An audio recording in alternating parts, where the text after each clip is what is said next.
கர்த்தருடைய வார்த்தையை கேட்கும்படி கவனத்தை திருப்புவோம். இன்றைய தினத்திலே கிறிஸ்துவை சுமந்து கொண்டு என்கிற தலைப்பிலே தேவ வசனத்தை கிறிஸ்து பிறப்பின் நிகழ்வுகளிலிருந்து நாம் ஆராய்வோம். கிறிஸ்துவை சுமந்து கொண்டு வாழ்கின்ற இந்த அழகான வாழ்க்கை பற்றி லூக்கா சுவிசேஷம் 1வது அதிகாரம் 26 28 வரைக்கும் நாம் வாசிக்கும் பொழுது, 6ஆம் மாதத்திலே கபிரியேல் என்னும் தூதன் கலிலேயாவில் உள்ள நாசரேத் என்னும் ஊரில் தாவீதின் வம்சத்தானாகிய யோசேப்பு என்கிற நாமமுள்ள புருஷனுக்கு நியமிக்கப்பட்டிருந்த ஒரு கன்னிகையின் இடத்திற்கு தேவனாலே அனுப்பப்பட்டான். அந்த கன்னிகையின் பெயர் மரியாள். அவள் இருந்த வீட்டில் தேவதூதன் பிரவேசித்து, கிருபை பெற்றவளே வாழ்க, கர்த்தர் உன்னுடனே இருக்கிறார், ஸ்திரீகளுக்குள்ளே நீ ஆசீர்வதிக்கப்பட்டவள் என்றாள். அல்லேலூயா, ஸ்தோத்திரம். இயேசு கிறிஸ்துவை சுமக்கின்ற ஒரு பாக்கியம் எழுத்தின்படி மரியாளுக்கு கிடைத்தது. அந்த அம்மா தேவனால் தெரிந்து கொள்ளப்பட்டார்கள் இந்த காரியத்திற்காக. ஏற்ற வேளையில் தேவனிடத்திலிருந்து காபிரியேல் தூதன் நேரடியாய் செய்தியை கொண்டு வந்தான். அந்த செய்தியை கேட்ட அவர்கள் தன்னை அர்ப்பணித்த காரணத்தினாலே, வார்த்தையாய் ஆதி அநாதி தொடங்கி இருந்த தேவகுமாரன் அவர்களுடைய வயிற்றிலே பரிசுத்த ஆவியின் அற்புத செயலினாலே மாம்ச உருப்பெற்று மனுஷகுமாரனாக உருவாக ஆரம்பித்தார். அல்லேலூயா. எனவே இயேசுவை எழுத்தின்படி சுமந்த அந்த மரியாள் இயேசுவை எங்கெல்லாம் சுமந்து சென்றார்கள், வயிற்றிலும் சரி அடுத்து கைகளிலும் சரி, எங்கெல்லாம் சுமந்து சென்றார்கள் என்பதை பற்றி சில வார்த்தைகளை நான் உங்களுக்கு சொல்லும்படி விரும்புகிறேன். முதலாவதாக, இயேசுவை வயிற்றில் சுமந்தவர்களாக யூதேயாவில் உள்ள எபிரோன் நோக்கி ஒரு பயணம் செய்தார்கள். லூக்கா 1ஆம் அதிகாரம் 39 41 வரைக்கும் நாம் படிக்கும் பொழுது அங்கே சொல்லப்பட்டிருக்கிறது, அந்நாட்களில் மரியாள் எழுந்து மலை நாட்டிலே யூதாவில் உள்ள ஒரு பட்டணத்திற்கு தீவிரமாய் போய் சகரியாவின் வீட்டுக்குள் பிரவேசித்து எலிசபெத்தை வாழ்த்தினாள். எலிசபெத்து மரியாளுடைய வாழ்த்துதலை கேட்ட பொழுது அவளுடைய வயிற்றிலிருந்த பிள்ளை துள்ளிற்று. எலிசபெத்து பரிசுத்த ஆவியினால் நிரப்பப்பட்டு, அல்லேலூயா. இந்த பட்டணம் எப்ரோன் பட்டணம் என்று ஆராய்ச்சியாளர்கள் தெரிவிக்கின்றார்கள். எப்ரோன் ஆசாரியர்களுக்கு ஒதுக்கப்பட்ட அடைக்கல பட்டணத்தில் ஒன்று. அங்கே சகரியா குடும்பம் வாழ்ந்தார்கள் என்று கருதுகின்றார்கள். ஆகவே தான் அந்த பட்டணத்தின் பெயரை சொன்னேன். முதல் இயேசுவை வயிற்றில் பெற்றவுடனே மரியாள் செய்த பயணம் எப்ரோன் நோக்கிய ஒரு பயணம். அந்த பயணத்தின் விவரத்தை நாம் வசனத்திலிருந்து அறிந்து கொண்டோம். எலிசபெத்து கர்ப்பவதியாக இருக்கிறாள் என்பதை பரலோகத்தின் தூதன் மரியாளுக்கு அறிவித்தார். அதுவரைக்கும் எலிசபெத் அதை சொல்லலை, மறைத்து வைத்திருந்தாள். அப்போ இதை அறிஞ்ச உடனே தனக்கும் இப்பொழுது மேசியா அல்லது வார்த்தையாக இருந்த இயேசு கிறிஸ்து தன்னுடைய உள்ளத்தில் வயிற்றில் கற்பந்தரித்திருக்கிறார், அவளும் கற்பந்தரித்திருக்கிறான் கேள்விப்பட்டோன்னா ஒரே ஓட்டமாக ஓடி முதல் பயணமே எலிசபெத்தை பார்க்கும்படி அவள் செய்த அழகான பயணம். அல்லேலூயா. பொதுவாக கன்சீவானவர்கள் முதல் 3 மாதங்களுக்கு ரொம்ப கவனமாக இருக்கணும், உடம்பு அழைக்கக்கூடாதுன்னு சொல்லுவார்கள். இந்த அம்மா சரியான ஒரு மலைநாட்டு பயணம் போச்சுது. அல்லேலூயா.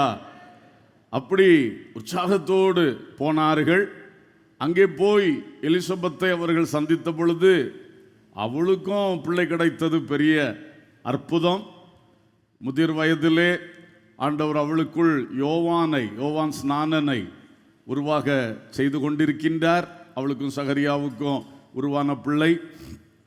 அவள் பாருங்க, இவங்க ரெண்டு பேரும் சந்திச்ச உடனே எலிசபெத்தோட வயிற்றில் இருக்கிற பிள்ளை துள்ளிற்று என்று சொல்லப்பட்டிருக்கிறது. அவள் பரிசுத்த ஆவியினால் நிறைந்து தீர்க்க தரிசனம் சொன்னாள். உடனே மரியாளும் தீர்க்க தரிசனம் சொன்னாள். ரெண்டு பேருடைய தீர்க்க தரிசன வார்த்தைகளும் பைபிளில் எழுதப்பட்டிருக்கிறது. அல்லேலூயா. ஸோ கிறிஸ்துவை சுமந்தவர்கள் செய்த முதல் பயணம் தேவ ஊழியரை தேடி சென்றார்கள். மரியாள் என்பவர்கள் அவள் தேவ ஊழியர் அல்ல. ஆனால் எலிசபெத்து ஆசாரிய வம்சத்தில் சகரியா என்ற ஆசாரியனுடைய துணைவியார். அவர்கள் ஊழியக்காரர்கள். அன்றைக்கு ஆசாரிய ஊழியத்தை செய்து கொண்டிருந்த குடும்பம் சகரியா எலிசபெத்து குடும்பம். இந்த மரியாள் உடைய குடும்பம் ஒரு தச்சனுடைய மனைவியாக நியமிக்கப்பட்டவள். அப்போது அவர்கள் ஃபுல் டைம் மினிஸ்ட்ரியில் கிடையாது. அப்போ இவர்களுக்கு மரியாளுக்கு கிறிஸ்து உருவாக ஆரம்பித்தோடனே அவள் தேடி ஓடினது ஒரு ஊழியக்காரர்களை தேடி ஓடுகிற ஒரு ஓட்டம். அதை நான் முதலாவது உங்களுக்கு சொல்லும்படியாய் விரும்புகிறேன். இயேசுவை சுமப்பவர்களே, தேவ ஊழியர் உடைய உறவு ஐக்கியம் உங்களுக்கு எப்பொழுதும் தேவை. நாம் கிறிஸ்துவை பெற்றவர்கள் சொன்னால் ஆத்தும ரட்சிப்புக்குள் வந்தவர்கள் என்ற அர்த்தம். அல்லேலூயா, ஸ்தோத்திரம். கிறிஸ்து உங்களில் பிறக்கும் அளவும் கற்பவேதனைப்படுகிறேன் என்று பவுல் சொன்னார். நம்முடைய இருதயங்களில் விசுவாசத்தினாலே கிறிஸ்து வாசமாயிருக்கிறார் என்று எபேசியர்லே நாம் படிக்கிறோம். எனவே அன்பர்களே, ஆண்டவர் இயேசு கிறிஸ்துவை அன்றைக்கு சரீரத்தில் மரியாள் சுமந்தது போல நாமும் இன்றைக்கு ஆத்துமாவில் சுமந்து கொண்டிருக்கின்றோம். அல்லேலூயா. அப்படி ரட்சிக்கப்பட்ட தேவ பிள்ளைகளுக்கு சபை தேவை, தேவ ஊழியர்கள் தேவை. அதை புரிந்து கொள்ள வேண்டும். இன்றைக்கு அநேகருக்கு சபை மற்றும் தேவ ஊழியர்களுடைய ஐக்கியம் என்பதில் கவனம் இல்லை. காரணம், இப்பொழுது வீட்டுக்குள்ளேயே ஆராதனைகள், பிரசங்கங்கள் எல்லாம் இந்த சோசியல் மீடியா மூலம் ஆன்லைன்ல வர ஆரம்பித்த பிறகு, கொரோனா காலத்துக்கு பிறகு நிறைய பேருடைய வாழ்க்கையில் இந்த மாதிரி காரியங்களை நம்ம பார்க்க முடியுது. சர்ச்சுக்கு போகிறதில்ல, ஒரு குறிப்பிட்ட ஊழியரோடு ஐக்கியம் வைத்திருக்கிறது இல்லை, ஒரு சபையிலே தன்னை இணைத்து கொள்வது இல்லை. இது மிக தவறு. பைபிள் முழுசும் நீங்கள் படித்து பார்த்தால், பழைய ஏற்பாட்டிலும் சரி புதிய ஏற்பாட்டிலும் சரி, மிக திட்டமான காரியம் கிறிஸ்துவுக்குள் பிறக்கிற அல்லது கிறிஸ்து நம்முடைய இருதயத்தில் உருவாக ஆரம்பித்து விட்டால் நமக்கு சபை மற்றும் நம்மை நடத்துகிற ஒரு ஊழியக்காரர் கட்டாயம் தேவை. அல்லேலூயா. இந்த மரியாள் உடனே ஒரு பெரிய பயணம் மேற்கொண்டு கலிலேயாவில் உள்ள நாசரேத்திலிருந்து யூதேயா நோக்கி அடுத்த மாகாணத்துக்கு, மலை நாட்டுக்கு அவள் பயணம் மேற்கொண்டு ஒரு தன் உறவினர் தான் ஆனால் ஊழியக்காரர் என்கிற நிலையில் இருந்த எலிசபெத்தை சந்திக்கும்படி போனாள். அது அவளுக்கு பிரயோஜனமாக இருந்தது. அவங்களும் பரிசுத்தாவினால தீர்க்க தரிசனம் சொல்ல, இவங்களும் தீர்க்க தரிசனம் சொல்ல, ரெண்டு பேருக்குள்ள ஆவியில் பலன் உண்டாயிற்று, சரீர பிரகாரமாகவும் பலன் உண்டாயிற்று. அல்லேலூயா, அல்லேலூயா. ஆகவே அன்பர்களே, இந்த வருஷ கடைசியிலே நான் உங்களுக்கு சொல்லுவது, சபையின் ஐக்கியம் இல்லாதபடி எனக்கு ஒரு மேய்ப்பர் இருக்கிறார் என்று சொல்லுகிற திட்டவட்டமாக சொல்லக்கூடிய அளவில் இல்லாமல், சும்மா அப்படி ஒரு ஒரு உறுதி இல்லாமல் யாராவது இருக்கிறீங்கன்னா, இந்த வார்த்தையை நீங்கள் கேட்கறதுக்கு ஒரு வாய்ப்பு கிடைத்ததென்றால் கண்டிப்பாக சிந்தியுங்கள்.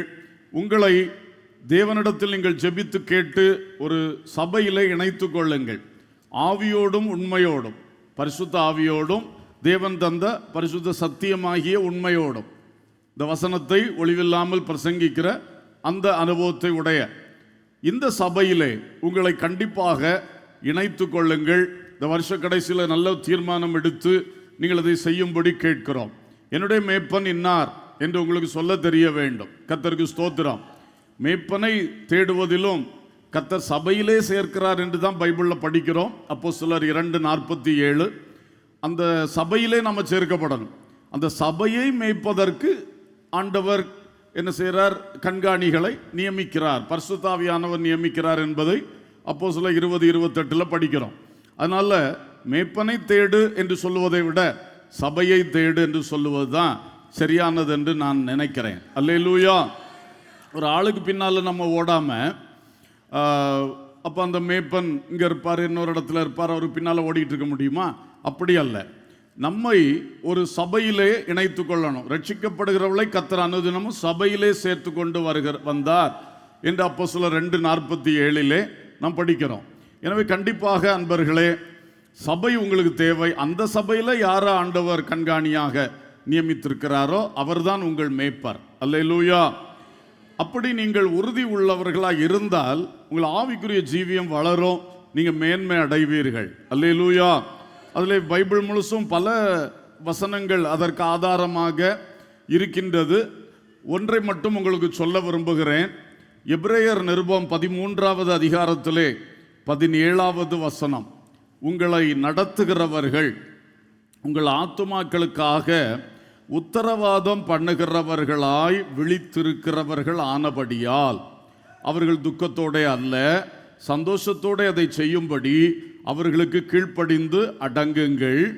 அவர்கள் துக்கத்தோட அப்படி செய்தால் அது உங்களுக்கு பிரயோஜனமாக இருக்க மாட்டாது. இங்கே ஒரு வார்த்தையை நீங்கள் கவனிக்கணும். உங்கள் ஆத்துமாக்களுக்காக உத்தரவாதம் பண்ணுகிறவர்களாய் விழித்திருக்கிறவர்கள். ஒரு அல்லேலூயா சொல்லுவோம். இதை வேற யாரும் செய்ய முடியாது. உலகத்தில் உள்ள எந்த காவல்துறையோ இராணுவமோ யாரும் செய்ய முடியாது. உங்களுக்காக நாட்டுக்காக காத்திருப்பார்கள். நாட்டுக்குள்ள கிரைம்ஸ் நடக்காதபடி அவர்கள் விழிப்புள்ளவர்களாக இருப்பார்கள், சரிதான். ஆனால் ஆத்மாவுக்காக உத்தரவாதம் பண்ணி விழித்திருக்கக்கூடியவர்கள் யார்? அது ஆவியை பெற்ற தேவ மக்களால் தான் முடியும். அதுவும் எல்லா தேவ மக்களுக்கும் முடியும்னு இதில் சொல்லலை. அதுக்காக ஆண்டவர் நியமித்திருக்கிறவர்கள். அல்லேலூயா. அதுதான் மேய்ப்பன் என்கிற ஒரு கான்செப்ட் பைபிளில் ஊழியக்காரனுக்கு சொல்லி இருக்கிறது. அப்போ கண்டிப்பாக அந்த மேய்ப்பன் எப்படி அந்த ஆடுகளுக்கு உத்தரவாதம் பண்ணி விழித்திருக்கிறானோ அதே போல உங்களுக்கு கர்த்தரால் நியமிக்கப்பட்ட மேய்ப்பன் உண்டு. அந்த மேய்ப்பருக்கு தான் இந்த வாய்ப்பாண்டவர் கொடுத்திருக்கிறார். உங்களுக்காக அடுத்த மந்தையின் மேய்ப்பன் விழித்திருக்க மாட்டார், முடியாது.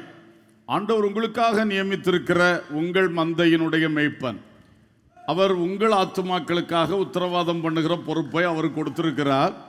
அப்போ அதில் நீங்கள் கீழ்ப்படிந்து அடங்க வேண்டும். சந்தோஷத்தோடு அவர்கள் செய்யும்படி உங்களுக்காக விண்ணப்பங்களை அந்த உத்தரவாதத்தை செய்யும்படி நீங்கள் ஞானத்தோடு நடந்து கொள்ளுங்கள் என்பதை பார்க்கிறோம். அப்போ கண்டிப்பாக மரியாள் எப்படி கிறிஸ்துவை சுமக்கின்ற அந்த ஆரம்ப அனுபவத்திலே எலிசபெத்து என்ற ஊழியக்காரியை தேடி ஓடினாரோ அதே போல நாம் நம்முடைய ஊழியர்களோடு ஒரு ஐக்கியம் வைத்து கொள்ள வேண்டும். அல்லேலூயா. இது ரொம்ப முக்கியம். குறிப்பாக ஊழியக்காரர்கள் நமக்காக ஜெபிக்கிறார்கள், நமக்கு வேத ஆலோசனைகளை தருகிறார்கள்.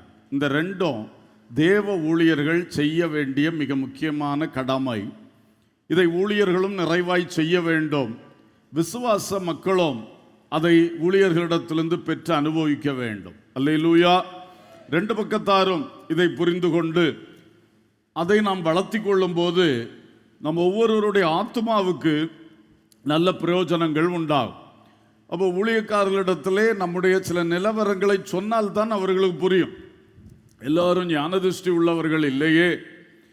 ஆனால் உங்களுக்காய் நியமிக்கப்பட்டிருக்கிற ஊழியக்காரர்களிடத்திலே சில காரியங்களை, நீங்கள் சொல்லக்கூடிய காரியங்களை எல்லாவற்றையும் சொல்ல வேண்டும் என்று நான் சொல்லுவதில்லை. Private things are always private. குடும்பங்களுக்குள்ளே இருக்கக்கூடிய தனிப்பட்ட விஷயங்கள் அதெல்லாம் எப்பொழுதுமே ரகசியம் காக்கப்பட வேண்டிய காரியங்கள் காக்கப்படணும்.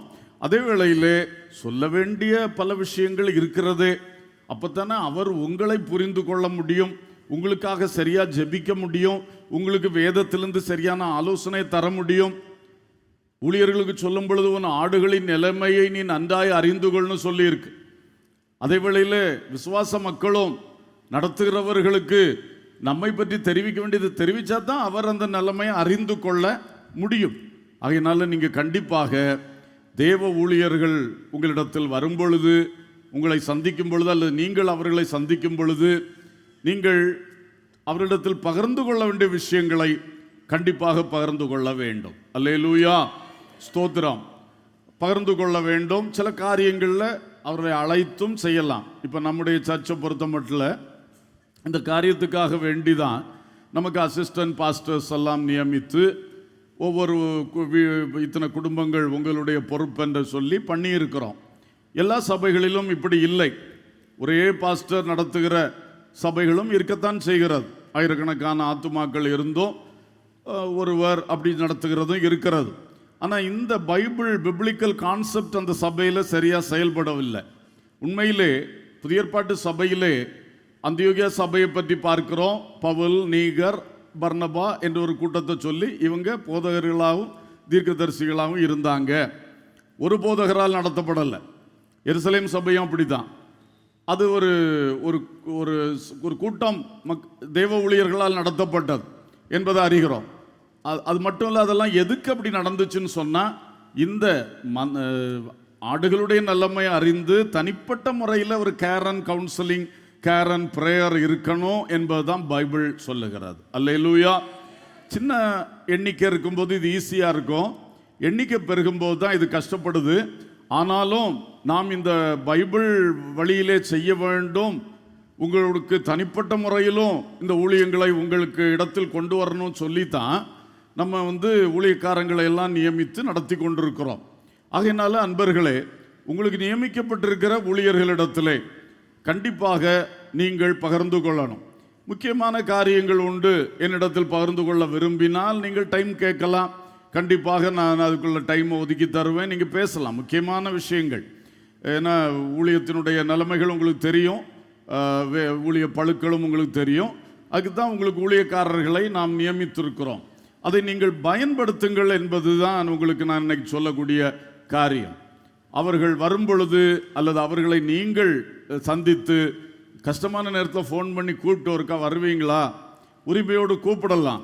அல்லது நான் உங்களை சந்திக்கணுமே என்று சொல்லி நீங்கள் அதை அனுபவித்து கொள்ளுங்கள். அது உங்களுக்கு ஆத்துமாக்களுக்கு மிகுந்த பிரயோஜனமாக இருக்கும். அல்லேலூயா, ஸ்தோத்திரம். ஊழியர்களும் வெறும் ஜெபத்தோடு நிறுத்தாமல் வேத ஆலோசனைகளையும் ஒவ்வொரு முறை மக்களை சந்திக்கும் பொழுது கொடுக்க வேண்டியது அவசியமாக இருக்கிறது. அதை நானும் வலியுறுத்தி வருகிறேன். நீங்களும் அதை இன்னும் புதுப்பித்து செய்யும்படி கேட்டுக்கொள்ளுகிறேன். எல்லா ஊழியக்காரர்களும் எல்லா விசுவாசிகளுக்கும் சேர்த்து தான் நம்ம இதை பேசுறது. ஆனபடினாலே எங்குமே இந்த ஆத்துமாக்களுக்காய் உத்தரவாதம் பண்ணுகிறவர்களாக உங்கள் மேய்ப்பர்களை நியமித்திருக்கிறதுனால நீங்கள் மரியாள் அவ்வளவு தூரம் ஓடிப்போய் எலிசபெத்தை சந்தித்து ஆவியில் பலப்பட்டார்கள். அல்லேலூயா. அதே போல நீங்களும் வாழ்க்கையிலே அதை அடிக்கடி அனுபவித்து கொண்டே இருக்கணும். அதனால உங்களுக்கு மிகுந்த பலன் உண்டு. எந்த காலத்திலும் ஆண்டவர் தம்முடைய ஊழியக்காரர்களை அபிஷேகம் பண்ணி அவர்களை கொண்டு தம்முடைய ஜனத்தை நடத்தி வருகிறார். அல்லேலூயா, ஸ்தோத்திரம். மோசையின் காலத்தில் தான் இது அப்பட்டமாக ஆரம்பித்தது, ஒரு சபை என்கிற நிலைமை. அந்த மோசே, ஆரோன், மிரியாம் என்பவர்களை கொண்டு அந்த இஸ்ரவேலை நடத்தி வந்தார் என்று மீகா தீர்க்கதரிசன புத்தகத்தில் எழுதியிருக்கிறது. அதோடு கூட மோசே தனக்கு பழு அதிகமான பொழுது அந்த அவர்களுக்கு கீழே மூப்பர்களை தெரிந்து கொண்டு அவர்களெல்லாம் ஒழுங்கு செய்து வைத்தார் என்பதை அறிகிறோம். இஸ்ரவேலிலே அடுத்த கட்டங்களில் பார்க்கும் பொழுது பல கூட்டங்கள், கோத்திர பிதாக்கள், அவங்களுக்கு கீழே இத்தனை குடும்பங்களுக்கு என்றெல்லாம் சொல்லி பல வரிசைகள் வைத்திருந்தார்கள், ஊழிய வரிசைகள் வைத்திருந்தார்கள்.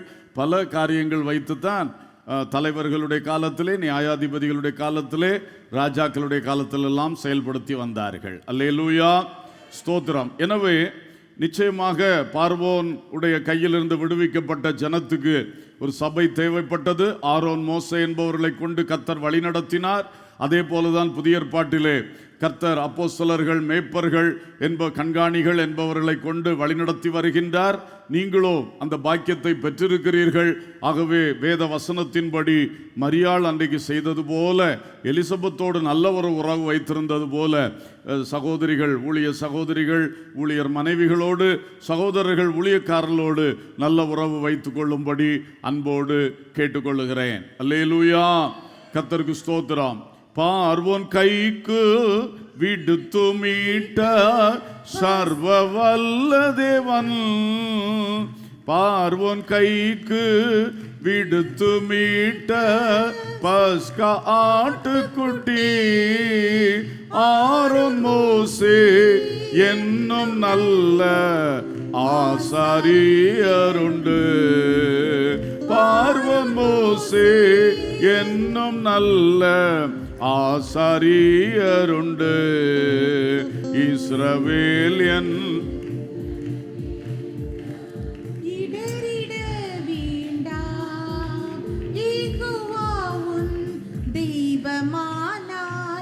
ஏதும் பயம் வேண்டாம். யெகோவாவுன் தெய்வமானால் ஏதும் பயம் வேண்டாம். அல்லேலூயா, ஸ்தோத்திரம்.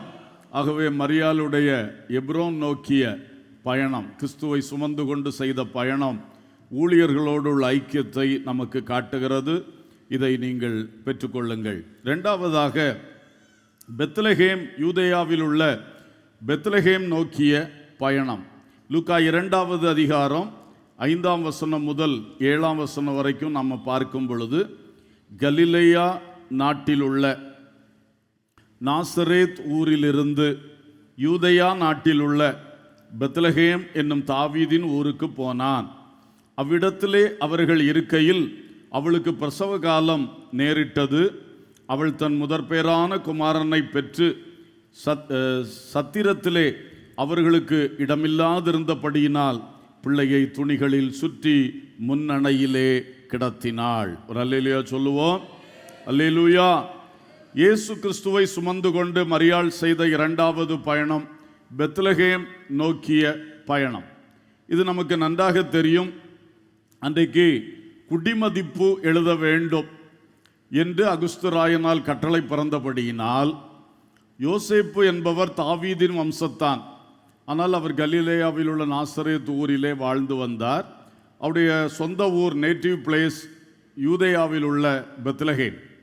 அப்போ அவரவர் குடிமதிப்பு எழுத வேண்டும் என்றால், சென்சஸ் பதிவு செய்ய வேண்டும் என்றால் அவருடைய சொந்த ஊருக்கு செல்ல வேண்டும். அதற்காகத்தான் இந்த பயணம் தேவைப்பட்டது. இவர்கள் திட்டமிட்ட பயணம் அல்ல, அரசு அதிகாரத்தினால் இவர்களுக்கு நேரிட்ட ஒரு பயணம். இந்த பயணத்தை பற்றி சொல்ல ஒரு வார்த்தையில் சொன்னால், பூர்வீகம் நோக்கிய ஒரு பயணம். அவருடைய பூர்வீகம் பெத்லகேம். அந்த பூர்வீகம் நோக்கிய ஒரு பயணத்தை மரியாள் இயேசுவை சுமந்து கொண்டு சென்றாள். அன்பர்களே, கிறிஸ்துவை இதயத்தில் சுமந்து வாழ்கிற விசுவாசிகளாகிய தேவ மக்களாகிய நமக்கும் இந்த பெத்லகேம் நோக்கிய பயணம் இன்றைக்கு மிக தேவை. நம்முடைய பூர்வீகத்தை நோக்கி நாம் வளர வேண்டும், செயல்பட வேண்டும் என்று கர்த்தர் விரும்புகிறார். அல்லேலூயா. நம்முடைய பூர்வீகம் என்று சொன்னால் என்ன? கர்த்தருக்கு ஸ்தோத்திரம். நம்முடைய ஜனன பூர்வீகம் இல்லையா? யோசேப்பு ஜனன வரிசையின்படி அல்லது பிறப்பின் அந்த ஒழுங்கின்படி பெத்லகேம் அவருக்கு தாவீதின் ஊர், அவருடைய சொந்த ஊர், அங்கே சென்றார். அதே போல நமக்கும் ஆண்டவர் நம்மிடத்தில் எதிர்பார்க்கிறார். உபாகமம் 32:18 சொல்லுது, உன்னை ஜனிப்பித்த கன்மலையை நீ நினையாமற் போனாய், உன்னை பெற்ற தேவனை மறந்தாய். அல்லேலூயா. நம்ம பூர்வீகம் எது? தேவன் தான் நம்முடைய பூர்வீகம் ஆவிக்குரிய ரீதியில். அல்லேலூயா. உங்கள் பூர்வீகங்களை பற்றிலாம் நீங்கள் சிந்திச்சிருப்பீங்க, அது உங்களுடைய சிந்தனைக்கு விட்டு விடுகிறேன். ஆனால் ஆவிக்குரிய விஷயத்தை நாம் பேசும் பொழுது, நம்முடைய பூர்வீகம் நம்ம எங்கிருந்து வந்தோம்? தேவன் நம்மை கிறிஸ்துவுக்குள் பிறப்பித்தார். அல்லேலூயா. அல்லது தேவன் கிறிஸ்துவை நமக்குள்ளே உருவாக்கி கொண்டிருக்கிறார். அல்லேலூயா. அப்போ நம்முடைய பூர்வீகம் தேவன் நம்மை பெற்றார். ஆமென். அவருக்கு நேராக எப்பொழுதும் நம்முடைய பயணம் இருக்க வேண்டும். நம்ம கிறிஸ்துவை சுமந்து கொண்டு அவரை விட்டு வேற திசையில் பயணித்து விடக்கூடாது. ஒரு அல்லேலூயா சொல்லுவோம். இன்றைக்கு கிறிஸ்துவை சுமக்கிறவர்கள் கொஞ்ச காலம் தேவனை நோக்கின பயணம் இருக்கும். அதுக்கு பிறகு என்னாச்சு? அறிந்தோ அறியாமலோ உலகத்துக்கு நேராக திரும்பி விடுகிறது. உலகத்துக்கு நேராக திரும்பும் பொழுது பிறகு பெயருக்கு கிறிஸ்தவன் என்றுதான் இருக்குமே ஒழிய கிறிஸ்துவை சுமக்கின்ற உண்மையான அனுபவங்கள் ஏதும் வாழ்வில் காணப்படாது. அதனால இன்னைக்கு அநேகர் இந்த மாதிரி திசை மாறி பயணிக்கிறீர்கள், அல்லது சிலர் பயணமே இல்லாமல் இருந்த இடத்துல இருக்கிற பரிதாபங்களும் இருக்கின்றது.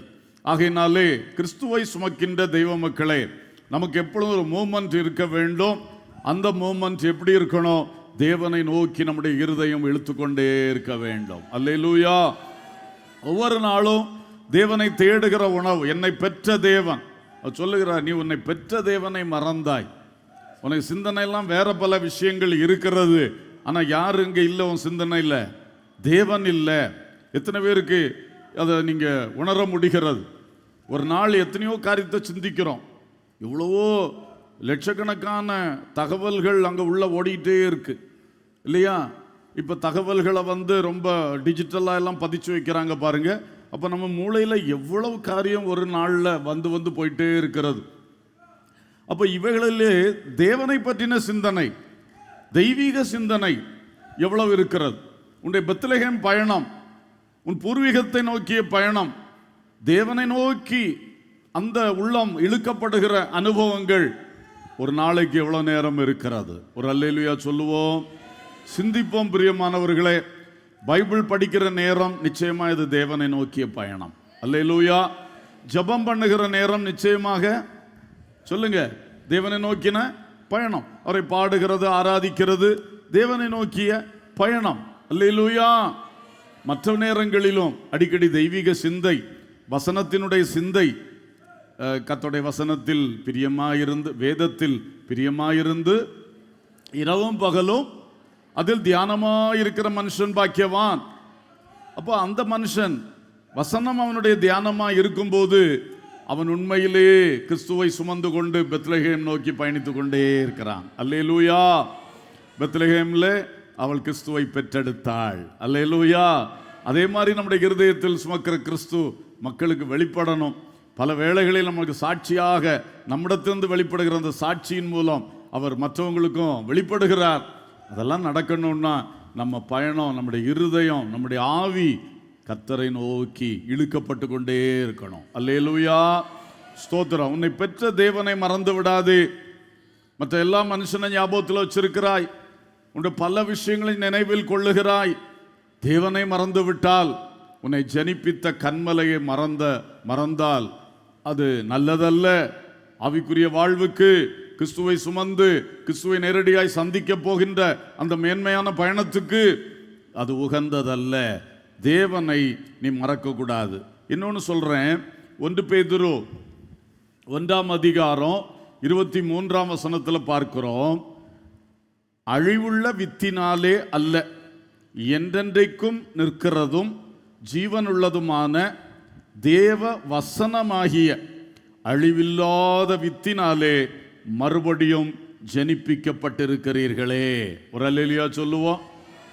நம்மை ஜனிப்பித்த கன்மலை தேவன் எதனால் நம்மை மறுபடியும் ஜனிப்பித்தாராம்? வேத வசனத்தினாலே. ஒரு அல்லேலூயா சொல்லுவோம். வேத வசனத்தினாலே ஜனிப்பித்தார். வசனத்தை ஒரு நாள் நமக்கு அனுப்பினார், சுவிசேஷமாகிய வசனம். அது நமக்குள் வந்த பொழுதுதான் நாம் கிறிஸ்துவுக்குள் புதுப்பிறப்பு, மறுபிறப்பு, புதிதாய் மறுபடியும் ஜனிப்பிக்கப்பட்டோம். ஒரு அல்லேலூயா சொல்லுவோம்.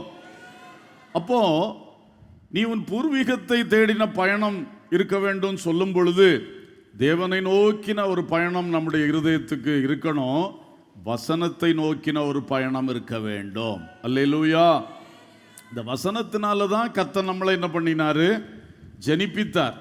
அப்போ வசனம், அதை தேடணும். ஒவ்வொரு நாளும் வசனம் நமக்கு முக்கியம். நம்மை ஜனிப்பித்த வசனம், இன்னும் அந்த வசனத்துக்குள்ள ஜீவன் இருக்கிறது, ஆவி இருக்கிறது. அது அதிகமாக உள்ள வரும் பொழுதுதான், அதை நாம் தேடி ஓடத்தான் அது உள்ள வரும். அது வந்துதான் நம்ம அலைவா வைத்துக்கொள்ளும், ஜீவனுள்ளவர்களாய் வைத்துக்கொள்ளும். அல்லேலூயா. அல்லேலூயா. பைபிளுக்கு எவ்வளவு முக்கியத்துவம் கொடுக்குறீங்க? வசனம் வாசிக்கிறதுக்கு எவ்வளவு முக்கியத்துவம் கொடுக்குறீங்க? கர்த்தருக்கு ஸ்தோத்திரம். தெய்வ மக்களே, சிலர்லாம் இப்போ அடுத்த வாரம் நம்ம அறிவிப்போம், ரீட் அண்ட் ப்ரே ஷெட்யூலை கொண்டு வாங்கன்னு சொல்லி. கர்த்தருக்கு ஸ்தோத்திரம். ஒரு வருஷம் வேத வசனம் வாசித்ததுக்கு நம்ம ஊக்கப்படுத்துகிறோம், ஜெபிக்கிறதுக்கு ஊக்கப்படுத்துகிறோம். அதில் ஒரு கூட்டம் தேவ மக்கள் ஆர்வமாக இருக்கிறீர்கள். சிலர் தொட்டு கூட பார்க்கறதில்ல, அதை செய்கிறதில்லை. செய்யணும். இந்த வருஷத்தில் ஆகிலும் ஒரு தீர்மானம் எடுத்து இப்பொழுதே ஸ்டார்ட் பண்ணுங்க. அப்போ தான் புதிய வருஷத்தில் அது தடத்தில் ஏறும்.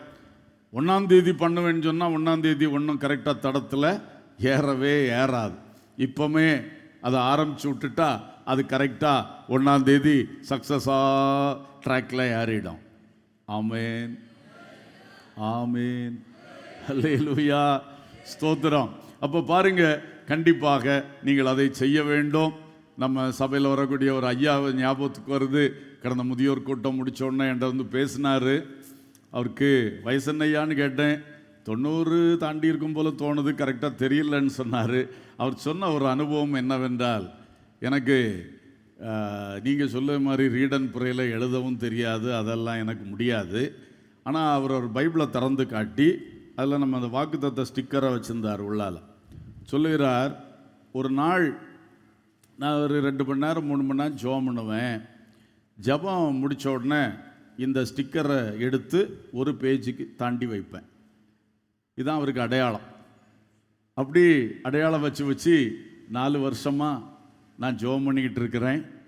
அந்த கிட்டத்தட்ட 5 தடவை நான் வந்து இந்த பைபிளை, அதாவது ஜெபத்தினால நிரப்பி இருக்கிறார். வசனம் வாசிக்கிறத பற்றி சொல்லலை, ஜெபிக்கிறத பற்றி. அதுக்கு ஒரு அடையாளம் வச்சு ஜெபிச்சுட்டு வரேன். எனக்கு அதெல்லாம் எழுதி மெயின்டைன் பண்ண தெரியாது. அப்போ கணக்கு போட்டு பார்த்தா நிறைய மணி நேரம் ஜெபிக்கிறார் போல இருக்கு ஒரு வருஷத்துக்கு. அல்லேலூயா.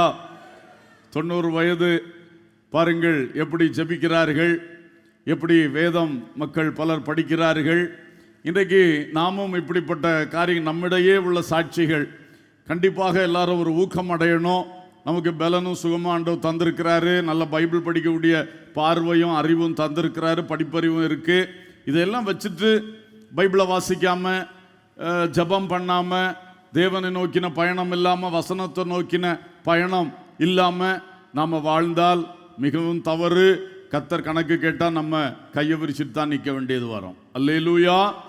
ஆனபடினால் இந்த வருஷத்தின் கடைசியிலே உங்களுடைய கிறிஸ்துவை சுமந்து வாழ்கின்ற இந்த சாட்சியின் ஜீவியத்தின் பயணத்திலே தேவனை நோக்கின பயணத்தையும் இந்த வசனத்தை நோக்கின பயணத்தையும் நீங்கள் சிந்தித்து அதை சரி செய்யுங்கள். அது உங்கள் வாழ்க்கையே தூக்கி நிறுத்தும், உங்களை மிகவும் மேன்மைப்படுத்தும். அல்லேலூயா. சத்தமாக. சரியான ரெஸ்பான்ஸ் கிடைக்கல, அதனால சத்தமா அல்லேலூயா சொல்லும்படி கேட்கிறேன்.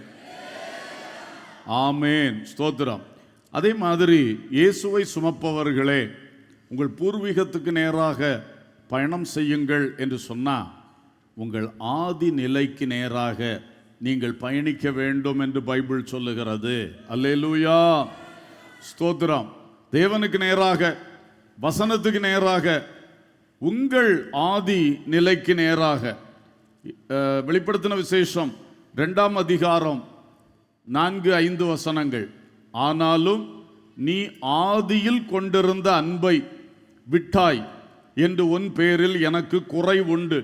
ஆகையால் நீ இன்ன நிலைமையிலிருந்து விழுந்தாய் என்பதை நினைத்து மனம் திரும்பி ஆதியில் செய்த கிரியைகளை செய்வாயாக. இல்லாவிட்டால் நான் சீக்கிரமாய் உன்னிடத்தில் வந்து நீ மனம் திரும்பாத பட்சத்தில் உன் விளக்கு தண்டை அதனிடத்தினின்று நீக்கி விடுவேன். அல்லேலூயா, ஸ்தோத்திரம். ஆதி அன்பை நோக்கி பயணிக்க வேண்டும் என்றும் ஆதியில் செய்த கிரியைகளை செய்யத்தக்கதாக அதை நோக்கி பயணிக்க வேண்டும் என்றும் இந்த வசனங்கள் நமக்கு தெரிவிக்கின்றது. ஒரு அல்லேலூயா சொல்லுவோம். அன்பர்களே, நீங்கள் ரட்சிக்கப்பட்ட அந்த ஆதி நிலை தான் உங்களுடைய ஆதி நிலை. அதிலிருந்து தான் நீங்கள் பயணித்து வருகிறீர்கள். அன்னையிலிருந்து இன்னைக்கு வரைக்கும் கிறிஸ்துவை சுமந்து வருகிறீர்கள்.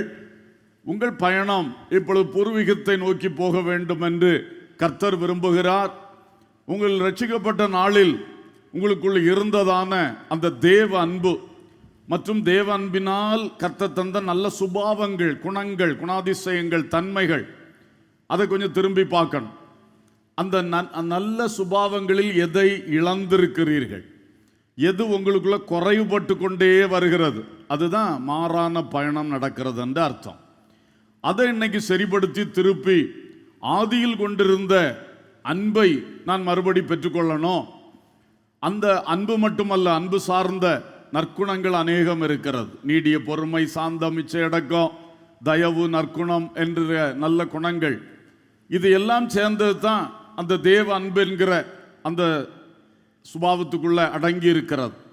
சுபாவங்களிலே ரட்சிக்கப்பட்ட அன்னைக்கு எவ்வளவு அன்பா இருந்தது, தேவனை எவ்வளவாய் நேசித்தேன், அன்பில் வைராக்கியம் கொண்டிருந்தேன். அல்லேலூயா. நேச வைராக்கியம் எனக்குள்ள இருந்தது. இயேசுன்னு சொன்னாலே என் ஆவி உயிர்ப்பித்தது. அல்லேலூயா. இயேசுன்னு சொன்னா மாம்சம் வைராக்கியம் கொள்வதல்ல. இயேசுன்னு சொன்னா ஆவி என்ன செய்யணும்? உயிர்ப்பிக்கப்படணும். அல்லேலூயா. அப்படி நடந்தது. இன்னைக்கு அது இல்லையே. ஒரு நாள் இயேசுடைய காரியங்கள், தெய்வீக விஷயங்கள் சொன்னா, ஆராதனை, ஜபம், கர்த்தருடைய ஊழியம் என்று சொன்னா அவ்வளோ இன்ட்ரெஸ்ட். ஏன்னா அந்த அன்பு பவுல் சொல்லுகிறார், இந்த ஊழியத்தெல்லாம் நான் ஓடி ஆடி செய்து காரணம் அவருடைய அன்பு என்னை நெருக்கி, சொல்லுங்க, ஏவுகிறது ஏவுகிறது ஏவுகிறது. அன்பு என்னை நெருக்கி ஏவுகிறது. என் கடமை நெருக்கி ஏவல்ல. எது என்ன நெருக்கி ஏவுது?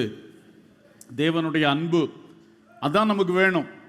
அன்னைக்கு தேவன்பினால நிறைந்த ஆராதனைக்கு ஓடி வந்தோம், தேவன்பினால நிறைந்து ஊழியங்களில் பங்கெடுத்தோம், தேவன்பினால நிறைந்து குடும்ப ஜபம் பண்ணினோம், தேவன்பினால நிறைந்து பல தெய்வீக காரியங்களை செய்தோம். இன்னைக்கு செஞ்சுட்டு தான் இருக்கிறோம். இன்னைக்கு கடமையினால நிறைந்து செய்கிறோமா? ஐயோ ஐயோ என்று பயந்து செய்கிறோமா? தேவ அன்பினால செய்கிறோமா? ஆகையினாலே தேவ மக்களே, ரட்சிக்கப்பட்ட நாள், அபிஷேகம் பெற்ற நாள், ஞானஸ்நானம் பெற்ற நாள், இவைகளை நாம் அடிக்கடி திரும்ப நினைவு கூற வேண்டியது அவசியம். அன்றைக்கு நமக்குள் ஊற்றப்பட்ட தேவ அன்பினாலே நம்முடைய குணம் எப்படி இருந்தது? இன்றைக்கு அதை விட இன்னும் மேன்மை அடைந்திருக்க வேண்டும். ஆனால் உண்மையில் என்ன நிலைமையில் இருக்கிறது? இன்ன நிலைமையில் இருந்து விழுந்தாய் என்பதை அறிந்து, அல்லேலூயா, அதை முதல்ல புரிந்து கொள்ளணும்.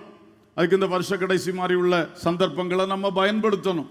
இந்த வருஷம் எப்படி வாழ்க்கை ஓடிச்சு, குடும்பத்துக்குள்ளே எப்படி இருந்தேன், என்ன சுபாவங்களை எல்லாம் வெளிப்படுத்தினேன், வெளியே வேலை ஸ்தலத்தில், இதில் தங்குமிடம் அல்லது வாழ்விடத்தில் எப்படியெல்லாம் சுபாவங்கள் வெளிப்பட்டது, சபையில் எப்படியெல்லாம் என்னுடைய சுபாவங்கள் வெளிப்பட்டது, அதில் எனக்கு அது கூடுதலாக குறைவா, எதில் குறைபட்டு இருக்கிறேன், சிந்திச்சு அந்த ஆதி அன்புக்கு நேராக, அல்லேலூயா. அந்த வசனத்தில் இன்னொன்று சொல்லியிருக்கு, நீ இன்ன நிலையிலிருந்து விழுந்தாய் என்பதை நினைத்து மனம் திரும்பி ஆதியில் செய்த கிரியைகளை செய். அல்லேலூயா. அல்ல கடைசியில் எச்சரிப்பாக்கும் கொடுத்துருக்கு, நீ இதை லேசாக விட்டு போனீன்னா நான் வருவேன், நீ மனம் திரும்பாத பட்சத்தில் மொத்தமாக விளக்கு தண்டை உன்னிடத்திலிருந்து என்ன செய்திருவேன்? நீக்கிடுவேன். அப்போ நீ அப்புறம் எதுக்கு மேலே உட்காந்து நீ ஒளி வீச முடியும்? விளக்கு தண்டையே எடுத்துருவேன்றார். கர்த்தருக்கு ஸ்தோத்திரம். அதனால் ரொம்ப பயப்பட வேண்டிய ஒரு இடம். ஆதியில் செய்த கிரியைகளையும் நினைக்கணும். அந்த பூர்வீகத்துக்கு நேராகவும் நாம் பயணிக்க வேண்டும் என்று கர்த்தர் விரும்புகிறார். அல்லேலூயா. அன்றைக்கு ஆத்துமாக்களுக்காக ஜெபித்த ஜெப ஊழியம், ரட்சிக்கப்படாத மக்களுக்காக கொண்டிருந்த பாரம், அதுக்காக ஜெபித்த அந்த கிரியைகள் இன்றைக்கு எப்படி இருக்கிறது என்பதை ஆய்வு செய்ய வேண்டும். இயேசுவுக்காக என்னென்ன செய்தோம்? பல காரியங்கள் செய்வோம் இல்லையா? இயேசுவின் நாமத்து நிமித்தம் நாம் இப்போ நம்முடைய லைனில் சொன்னோன்னா ஆத்துமாதாயம் பண்ணுறோம், மிஷினரி ஊழியங்களுக்காக ஈடுபடுகிறோம், தான தர்மங்களை செய்கிறோம், தேசத்தின் ரட்சிப்புக்காக ஜப ஊழியத்தை செய்கிறோம், சில்ட்ரனுக்காக பிள்ளைகளுக்காக ஊழியம் செய்கிறோம், வாலிபர்களுக்காக ஊழியம் செய்கிறோம், இவ்வளோ காரியங்கள் செய்கிறோம். இந்த மாதிரி விஷயங்களில் கர்த்தருக்காக நீங்கள் செய்த கிரியைகள் என்ன? பணிவிடை ஊழியங்கள் நிறைய செய்கிறோம், பலர் செய்கிறீர்கள். அப்போ இதெல்லாம் கூட ஒரு ஆதி நிலை. அப்போ அந்த ஆதி நிலை இதில் வரணும்னு சொன்னால் எல்லாருக்கும் சரீரம் ஒத்துக்கூடாது. வயசானவரை பிடிச்சி நீங்கள் வாலிபத்தில் செய்த கிரியையெல்லாம் இப்போ சபையில் செய்யணும்னு சொன்னால் அவரால் முடியுமா? நிச்சயமாக முடியாது. அப்போ அந்த விவேகம் நமக்கு இருக்கணும். ஆனால் அன்னைக்கு நான் துடிதுடிப்பாக நின்று கர்த்தருடைய காரியத்தை செஞ்சனே, இன்னைக்கு கர்த்தருடைய காரியம் ஒன்று நடக்கும் பொழுது எனக்கு அதை செய்ய முடியாது. ஆனால் என்னால் முடிஞ்சது ஒரு 10 நிமிஷமாக நான் வந்துட்டு நின்றுட்டு போகிறது, அது பாக்கியம். ஹல்லேலூயா. இதை நீங்கள் புரிஞ்சுக்கணும். வயசாக ஆக வாலிபத்தில் செய்தது போல செஞ்சாதான் ஆதியில் செய்த கிரியை செய்கிறேன்னு அர்த்தம் அல்ல. நமக்கு பலன் கர்த்தருக்கு தெரியும். ஓடிச்சாட முடியாது, எதை வெயிட்டு தூக்க முடியாது. அப்போ வந்து ஒத்துழைத்து ஜெபிக்க வேண்டிய நேரங்களில் வந்து ஜெபித்து அவங்கள உழைக்கிற மக்களை கொஞ்சம் ஊக்கப்படுத்துறதுக்கு வந்து குறை சொல்லிட்டு நின்றக்கூடாது, அப்புறம் அவங்க ஊக்கம் இழந்து போவார்கள். நம்ம நல்லா ஒரு என்கரேஜ்மெண்ட், ஒரு ஊக்கப்படுத்துறது அவ்வளோ போதும். அது ஒரு நல்லா இருக்கும், உங்களுக்கும் ஒரு மன நிறைவாக இருக்கும். அல்லேலூயா. அப்போ பாருங்கள், இந்த மாதிரி ஒரு எக்ஸாம்பிளுக்கு சொன்னேன். ஆதியில் செய்த கிரியைகள் இன்னைக்கு நீங்கள் அதை செய்ய முடியாது, பலரை கொண்டு ஆண்டவர் அதை செய்கிறார். அதில் நீங்கள் சந்தோஷப்படுங்க, இணைந்து நில்லுங்க, ஊக்கப்படுத்துங்க. அந்த மாதிரி நீங்கள் செய்யலாம். சில காரியங்கள் உங்களுக்கு செய்ய முடியும், அந்த காரியங்களை நீங்கள் செய்யலாம். அல்லேலூயா. உதாரணத்துக்கு ஒரு நாள் ஓடி ஓடி இயேசுவை பற்றி அறிவிச்சிங்க. இன்னைக்கு உங்களுக்கு ஓட முடியாது, ஆனால் வீட்டிலிருந்து இயேசுவை பற்றி அறிவிக்கின்ற ஊழியங்களுக்காக ஸ்தோத்திரம் பண்ணி ஜெபிக்கலாம். அது சேம் தானே. நீங்கள் அன்னைக்கு ஓடி ஓடி செய்ய முடிஞ்சது, ஓடி ஓடி செஞ்சீங்க. இன்னைக்கு ஓடி ஓடி செய்ய முடியல, ஆனால் அதை நீங்கள் விட்டு விடலை. ஆதியில் செய்த கிரியைகளை எழுத்தின்படி செய்ய முடியாவிட்டாலும் அதை கேட்கும் போதெல்லாம் ஜெபம் பண்ணீங்க, அதை கர்த்தர் நினைவு கூறுவார். அல்லேலூயா. ஸோ எந்த ரீதியிலே ஆதியில் செய்த கிரியைகளுக்கு நேராய் திரும்ப முடியுமோ அது ரொம்ப முக்கியம். அல்லேலூயா. கிரியை என்பது வெறும் செயல்பாட்டு கிரியைகளை மட்டுமல்ல, நற்கிரியைகளை மட்டுமல்ல, நம்முடைய சரீரத்தின் செயல்பாடுகளாகிய சாட்சியும் கூட சேர்த்த ஒன்றாக்கும். அல்லேலூயா. நம்முடைய வாய் என்ன பேசுது, நம்முடைய கை என்ன செய்யுது, இதெல்லாம் ஊழியம், சேவை, பணி என்பது ஒரு பக்கம் இருக்கும் பொழுதே இது நம்மிடத்திலிருந்து வெளிப்படக்கூடிய ஒரு சாட்சி என்பதும் இருக்கிறது. இப்போ இது வயசு வித்தியாசம் இல்லாமல் ஆதியிலே நம்முடைய சரீரம் வெளிப்படுத்தின நல்ல கிரியைகளை நாம் என்றைக்கும் வெளிப்படுத்த வேண்டும். அல்லேலூயா. அதில் குறை வரக்கூடாது, செய்கையில் குற்றம் வரக்கூடாது, நடக்கையில் குற்றம் வரக்கூடாது, பார்வையில் குற்றம் வரக்கூடாது, பேச்சில் குற்றம் வரக்கூடாது. அவைகளில் உள்ள குறைகளை நாம் சரி பண்ணி மனம் திரும்ப வேண்டும். பூர்வீகம் நோக்கின இந்த பயணம் நமக்கு மிக மிக முக்கியம். அல்லேலூயா. அப்போ மரியாள் பெத்லகேம் நோக்கி பயணித்தது அவருடைய பூர்வீகம் நோக்கி பயணித்ததாகும். நம்மை கிறிஸ்துவை சுமந்து வாழ்கின்ற விசுவாச மக்களாகிய நமக்கும் சில பூர்வீகங்களுக்கு நேராய் நாம் திரும்ப வேண்டும் என்பதை வேதம் நமக்கு சொல்லுகிறது. தேவனுக்கு நேராய், வசனத்துக்கு நேராய், நம்முடைய ஆதி நிலைமைகளுக்கு நேராய், ஆதியில் கொண்டிருந்த அன்புக்கு நேராய், ஆதியில் செய்த கிரியைகளுக்கு நேராய் நாம் திரும்ப கடவோம். அல்லேலூயா. ஆதி அன்பை இழந்தே ஜனம் வாடி தவித்திடுதே. ஆதி அன்பை இழந்தே ஜனம் வாடி தவித்திடுதே. ஆதி சபை ஆதி காலையில் பெற்ற பின்மாறி பொழிந்திடுமே. ஆதி சபை ஆதி காலையில் பெற்ற பின்மாறி பொழிந்திடுமே. காலையில் துதிப்பி கருத்துடன் துதிப்பி. காலை திடுவோர் கண்டடைவார் என்ற கர்த்தரை துதிப்பி. காலை திடுவோர் கண்டடைவார் என்ற கர்த்தரை துதிப்பி. அல்லேலூயா. Praise the Lord. மூன்றாவது, கிறிஸ்துவை சுமந்து கொண்ட மரியாள் எருசலேம், யூதேயாவில் உள்ள எருசலேம் நோக்கி பயணம் செய்தார். லூக்கா 2ஆம் அதிகாரம் 23 முதல் 24 ஆகிய 2 வசனங்களை படிக்கும் பொழுது, முதற் பேரான எந்த ஆண் பிள்ளையும் கர்த்தருக்கு பரிசுத்தமானது என்னப்படும் என்று கர்த்தருடைய நியாயப்பிரமாணத்தில் எழுதியிருக்கிறபடி அவரை கர்த்தருக்கென்று ஒப்பு கொடுக்கவும், கர்த்தருடைய நியாயப்பிரமாணத்தில் சொல்லியிருக்கிறபடி ஒரு ஜோடு காட்டுப்புறாவையாவது 2 புறா குஞ்சுகளையாவது பலியாக செலுத்தவும் அவரை எருசலேமுக்கு கொண்டு போனார்கள். ஒரு அல்லேலூயா சொல்லுவோம். எபிரோன் நோக்கிய பயணம் ஊழியர்களோடு ஐக்கியம் வைத்திருக்கணும், ஊழியரின் மூலமாக தேவன் தருகிற நன்மைகளை பெற்றுக்கொள்ளணும்னு பார்த்தோம். பெத்லகேம் நோக்கிய பயணம் நம்முடைய பூர்வீகத்தை தேடின பயணம், தேவனை, வசனத்தை, ஆதி நிலையை, ஆதி அன்பை, ஆதியில் செய்த கிரியைகளை தேடி திரும்ப வேண்டும் என்று நாம் பார்த்தோம். மூன்றாவது, எருசலேம் நோக்கிய பயணம் தேவாலயத்துக்கு அவர்கள் சென்றார்கள். அல்லேலூயா. சபை நோக்கிய பயணம், சபை கூடுதல் நோக்கிய பயணம், கர்த்தருடைய ஆலயம் நோக்கிய ஒரு பயணத்தை அது காட்டுகிறது. நிச்சயமாக கிறிஸ்துவை சுமக்கின்ற விசுவாசிகளாகிய நமக்கு கர்த்தருடைய சபை மிக முக்கியமான ஒரு இடம். அல்லேலூயா.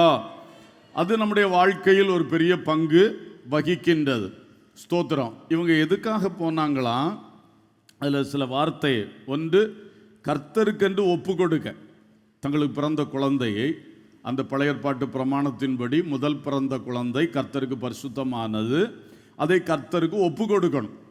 அப்போ அவங்க ஆலயத்துக்கு போன நோக்கம், எருசலேம் பயணம் கர்த்தருக்கு ஒப்பு கொடுக்க. ரெண்டாவது, பலியை செலுத்த. அந்த நியமிக்கப்பட்டிருக்கிற பலியை செலுத்த, கர்த்தருக்கு ஒப்பு கொடுக்கவும் பலி செலுத்தவும் வேண்டி கிறிஸ்துவை கைகளில் சுமந்து கொண்டு எருசலேம் நோக்கி மரியாள் பயணித்தாள். நாமும் கிறிஸ்துவை இதயத்தில் சுமந்து கொண்டு வாழ்கிற மக்கள் எருசலேம் நோக்கிய பயணம். எப்பொழுதெல்லாம் சபைக்கு வரணும், சபையின் காரியங்கள் எப்படி, அதில் நம்ம அதிக ஈடுபாட்டோடு இருக்கணும். முதல்ல நான் இந்த 2 வார்த்தையை சொல்கிறேன். எதுக்கு சபைக்கு வரணும்? ஒன்று, ஒப்பு கொடுக்க. அல்லேலூயா. ரோமர் 12:1, உங்கள் சரீரங்களை பரிசுத்தமும் தேவனுக்கு பிரியமுமான ஜீவ பலியாக ஒப்பு கொடுக்க வேண்டும், இதுவே நீங்கள் செய்யத்தக்க புத்தியுள்ள ஆராதனை. அப்போ சபையிலே அடிக்கடி நம்ம வரணும். நமக்கு கர்த்தருடைய நாள் ஞாயிற்றுக்கிழமை ஆராதனை ரொம்ப பிரதானமானது. அது மட்டும் போதாது. சபை கூடுதல் என்று சொன்னால் வெறும் சண்டே சர்வீஸை மட்டும் சொல்லலை. சபை எப்பொழுதெல்லாம் கூடுகிறோம் அதுக்கு பேர் தான் சபை கூடுதல்.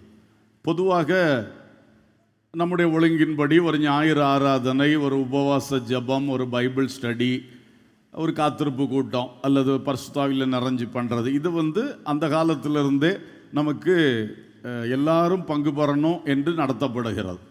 ஆனால் வர வர என்ன ஆகுது? சண்டே சர்வீஸில் தான் ஆள் வாரது. அப்புறம் மற்ற உபவாச ஜெபம், காத்திருப்பு கூட்டம், பைபிள் ஸ்டடிக்கெல்லாம் ரொம்ப ஆள் குறவு. இது தவறு, சரியல்ல. ஸ்தோத்திரம். சரி, அப்போ அதெல்லாம் சரிப்படுத்தணும். அப்போ இந்த மாதிரி நம்ம வரும் பொழுது எதுக்கு வரோம்? நம்மை ஒப்பு கொடுக்க வருகிறோம். அல்லேலூயா. இன்னைக்கு கான்செப்ட் என்னதான் மாறிடுச்சுன்னா, கர்த்தர் எதாவது பெற்றுக்கொள்ளணும். அது தப்பே கிடையாது. கர்த்தர் தந்து தான் நாம் வாழுகிறோம். அல்லேலூயா. நாம் ஒவ்வொரு தடவை அவரிடத்தில் வரும்பொழுது அவர் நம்மை வெறுங்கையாய் அனுப்பவே மாட்டார். எத்தனை பேர் ஆமைன்னு சொல்ல முடியும்? கண்டிப்பா நன்மை செய்யாமல் அனுப்ப மாட்டார். சும்மா நம்ம உலக தகப்பன்மார் வீட்டில் போனால் நம்மளை வெறுமையாக அனுப்புகிறாங்களா? பரம தகப்பன் வீட்டுக்கு வந்தால் அவர் சும்மா அனுப்புவாரா? அல்லேலூயா. பொல்லாதவர்களாகிய நீங்களே உங்கள் பிள்ளைகளுக்கு நல்ல ஈவுகளை கொடுக்க அறிந்திருக்கும் பொழுது உங்கள் பரமபிதாவானவர் நன்மையானதை உங்களுக்கு தரமாட்டாரான்னு இயேசு சொன்னார் இல்லையா? தருவார். ஆனால் நம்ம நோக்கம் எப்படி இருக்கணும்? பெற்றுக்கொள்ளணும் உள்ளது, அது தானாக நடக்கக்கூடிய விஷயம். நம்ம ஒப்பு கொடுக்கணுமே, இன்னும் கர்த்தருக்கு பிரியமாக ஒப்பு கொடுக்கணுமே, கர்த்தருக்கு பரிசுத்தமாக ஒப்பு கொடுக்கணுமே, இதுதான் நம்மை நிரப்பி கொண்டிருக்கணும். புரிந்தவர்கள் ஒரு அல்லேலூயா சொல்லுவோம். ஒவ்வொரு முறை தேவனிடத்தை வரும்பொழுது, இதுவரைக்கும் அந்த சிந்தை இல்லாட்டாலும் இப்போ நீங்கள் புரிஞ்சுக்கிடுங்க, நம்மை ஜீவ பலியாக வாழ்கின்ற ஒரு பலியாக கர்த்தருக்கு ஏன்னா கர்த்தருக்கு பிரியமாக வாழ்வது என்பது பெரிய ஒரு விஷயம். நம்ம சில வேளை சில காரியங்கள் குறைபட்டுருவோம் மனுஷன். அப்போ ஒவ்வொரு தடவை வரும் பொழுதும், ஆண்டவரே இந்த கை சரியில்லையே, திரும்பவும் ஒப்பு கொடுக்குறேன். 2வது வசனம், இது ரோமர் 6ஆம் அதிகாரம் 13ஆம் வசனம், நீங்கள் உங்கள் அவயவங்களை அநீதியின் ஆயுதங்களாக பாவத்துக்கு ஒப்பு கொடாமல் உங்களை மரித்தோரிலிருந்து பிழைத்திருக்கிறவர்களாக தேவனுக்கு ஒப்பு கொடுத்து, உங்கள் அவயவங்களை நீதியின் ஆயுதங்களாக தேவனுக்கு என்ன செய்யுங்க? ஒப்பு கொடுங்க. அப்போ சரீரம் முழுசையும் ஒப்பு கொடுக்கறத மட்டும் சொல்லி நிறுத்தாம, ஒவ்வொரு அவயவங்களை என்ன செய்யுங்க? ஒப்பு கொடுங்கன்னு சொல்றது பெந்தேகோஸ்தே பாஸ்டருக்கு வாயில் அடிக்கடி வரக்கூடியது. சில பரியாசம் பண்ணுவார், இவர் சும்மா என்ன ஒப்பு கொடுன்னு பேசிட்டு இருக்காருன்னு. ஆனால் இந்த ஒரு வசனத்தில் எத்தனை ஒப்பு கொடுக்க இருக்கு பாருங்க. ஸ்தோத்திரம். ரெண்டு ஒப்பு கொடுத்தல் வருதில்ல, தேவனுக்கு ஒப்புக்கொடு, நீதியின் ஆயுதங்களாக தேவனுக்கு ஒப்புக்கொடு. ரோமர் 12:1 ஜீவபலியா சரீரத்தை ஒப்புக்கொடு, ஒப்புக்கொடு, ஒப்புக்கொடு, ஒப்புக்கொடு. அல்லேலூயா. நீ எவ்வளவு ஒப்பு கொடுக்கிறாயோ அவ்வளவுதான் அவர் பொறுப்பெடுக்க முடியும்.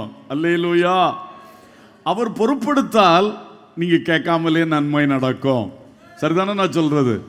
அவர் பொறுப்பெடுத்தால் நம்ம போய் கேட்டு கேட்டு வாங்க கூட வைக்க மாட்டார். அவர் ஃப்ரீ ஃப்ளோவா தந்து கொண்டே இருப்பார். ஏன்னா அது அவர் பொறுப்பு, அவர் பொறுப்பு. நம்ம ஒப்பு கொடுக்காம கையில் பிடிச்சி பிடிச்சி பிடிச்சி வச்சிருந்தோம்னா பிறகு நீ ஒவ்வொன்றுக்கும் கேட்டு கேட்டு தான் வாங்கணும். நான் சொல்ல புரியுதா? புரியுதா? இன்னைக்கு அநேகர் செய்கிறது அதுதான். வாயில் ஒப்பு கொடுக்கேன்னு சொல்லுவார்கள், வாழ்க்கையில் என்ன செய்ய மாட்டார்கள், ஒப்பு கொடுக்க மாட்டாங்க. எல்லாத்துலேயும் தங்கள் இஷ்டம் செய்யணும், தங்களுக்கு பிரியமான செய்யணும், நான் நினச்சது நடக்கணும், நான் விரும்பினபடி ஆகணும். இப்படி பிடிச்சி பிடிச்சி வச்சா தேவ சித்தம் நிறைவேற முடியாது. அப்போ தேவனும் நமக்கு எவ்வளோதான் தர முடியும்? அவர் விரும்புகிறார், நல்லா தர விரும்புகிறார், நல்லா நம்மளை உருவாக்க விரும்புகிறார். நம்ம எவ்வளோ ஒப்பு கொடுக்கிறோமோ அவ்வளோதான் அவருக்கு கிரியை செய்ய முடியும். அல்லேலூயா. அதனால் சபை கூடி வரும் பொழுதெல்லாம் கவனிக்க வேண்டியது, நான் இன்னைக்கு கர்த்தருக்கு எதுக்கு நான் ஒப்பு கொடுக்கணும். இப்போ பிரசங்கம் பண்ணும் பொழுதே நிறைய விஷயத்தில் நம்ம ஒப்பு கொடுக்க வேண்டியது இருக்கிறது. அதையெல்லாம் கொஞ்சம் மனசில் எடுக்கணும். என்னமோ அவர் பிரசங்கம் பண்ணிகிட்டு இருப்பார், நம்ம கேட்டுட்டு போவோம். அப்படி இருந்தால் வர்றது பிரயோஜனமே இருக்காது. அவர் பிரசங்கம் பண்ணதில் கர்த்தர் தமது வார்த்தையை தமது ஊழியக்காரன் மூலம் தருகிறார். அல்லேலூயா. அப்போ அதுக்குரிய மதிப்பு கொடுத்து நம்ம கொஞ்சம் சிந்திச்சு அதை எடுத்துக்கொண்டு இன்னும் ஒப்பு கொடுக்கணுமே. அடுத்ததாக பலி செலுத்தும்படி அவர்கள் சென்றார்கள். எருசலேம் நோக்கிய பயணம். தேவாலயத்துக்கு போனால் அவர் வெறுங்கையா அனுப்ப மாட்டார். நம்மளும் அவரை தேடி போகும்போது எப்படி போகக்கூடாது? வெறுங்கையா தேவ சமூகத்தில் போகக்கூடாது. பலி மிருகத்தை கையில் கொண்டு தான் போகணும், அல்லது காட்டுப்புறாவையாவது கொண்டு தான் போகணும், அல்லது விளைச்சல் முதற்பலன் விளைச்சல் கனிகளையாவது கொண்டு தான் போகணும். பழைய ஏற்பாட்டு பிரமாணம். அப்போ புதிய ஏற்பாட்டில் 1 பேதுரு 2:5 சொல்லுகிறது, ஆவிக்கேற்ற பலிகளை செலுத்தும்படிக்கு பரிசுத்த ஆசாரிய கூட்டமாக கட்டப்பட்டு வருகிறீர்கள். அல்லேலூயா. அப்போ சபைக்கு வரும் பொழுதெல்லாம் பலி செலுத்தணும். என்ன பலி? ஆவிக்கேற்ற பலி. சொல்லுவோம் அவருக்கா? என்ன பலி? ஆவிக்கேற்ற பலி, ஸ்பிரிச்சுவல் சாக்ரிஃபைசஸ், ஆவிக்கேற்ற பலிகள். ஆவிக்கேற்ற பலிகளை பற்றி எபேசியரில் சொல்லி இருக்கிறது. எபேசியர் 5:18-21 வரைக்கும், ஆவியில் நிறைந்து ஒருவருக்கொரு புத்தி சொல்லிக்கொண்டு, ஆவியில் நிறைந்து கர்த்தரை பாடி கீர்த்தனம் பண்ணிக்கொண்டு, ஆவியில் நிறைந்து பிதாவாகிய தேவனை ஸ்தோத்தரித்து, ஆவியில் நிறைந்து ஒருவருக்கொருவர் கீழ்ப்படிந்திருங்கள். அந்த பேசேஜில் இருந்த முக்கியமான வார்த்தைகளை சொன்னேன்.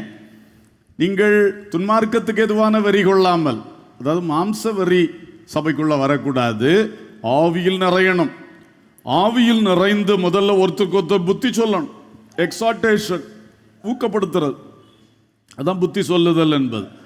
சோர்ந்தவர்களை திடப்படுத்தணும், தளர்ந்த கைகளை திடப்படுத்தணும். இதெல்லாம் நம்ம செய்யணும்னு சொல்லியிருக்கு. ஆவியில் நிறைந்தவர்கள், ஆவியில் நிறைந்து, இதெல்லாம் சபையில் செலுத்த வேண்டிய பலிகள். அடுத்தது பாடல்கள் மூலம் கர்த்தரை பாடி என்ன செய்யணுமா? கீர்த்தனம் பண்ண வேண்டும். அல்லேலூயா. கர்த்தரை புகழ வேண்டும், கர்த்தரை உயர்த்த வேண்டும். அது பலி, ஆவிக்கேற்ற பலி. பிதாவாகிய தேவனை ஸ்தோத்தரிக்க வேண்டும். ஸ்தோத்திர பலிகள், ஸ்தோத்திர பலிகள் செலுத்த வேண்டும். ஒருவருக்கொருவர் கீழ்ப்படிந்திருக்க வேண்டும். அல்லேலூயா. சபையில் பற்பல நேரத்தில் மற்றவர்களுக்கு நம்ம கீழ்ப்படிய வேண்டியது வரும்.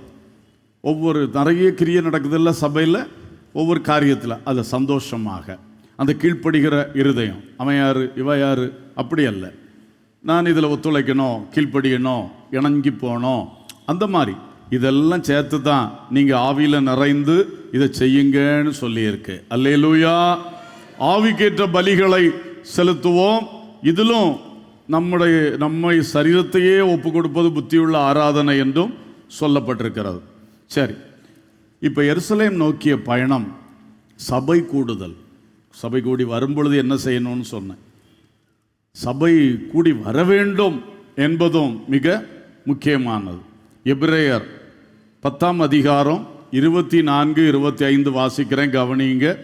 மேலும் அன்புக்கும் நற்கிரியைகளுக்கும் நாம் ஏவப்படும்படி ஒருவரை ஒருவர் கவனித்து சபை கூடி வருதலை சிலர் விட்டுவிடுகிறது போல நாமும் விட்டுவிடாமல் ஒருவருக்கொருவர் புத்தி சொல்ல கடவோம். நாளானது சமீபித்து வருகிறதை எவ்வளவாய் பார்க்கிறீர்களோ அவ்வளவாய் புத்தி சொல்ல வேண்டும். ஒரு அல்லேலூயா. சபை கூடி வருதலை சிலர் விட்டு விடுகிறது போல நாமும் விட்டு விடாமல். ஏன்னா சபை கூடி வரும் பொழுது நற்கிரியைகளுக்கு ஏவப்படுகிறோம், அன்புக்கு ஏவப்படுகிறோம். அப்போ அது கூட்டத்தில் வரும் பொழுது தேவ அன்புக்கு நேராக நம்ம ஏவப்படுகிறோம்.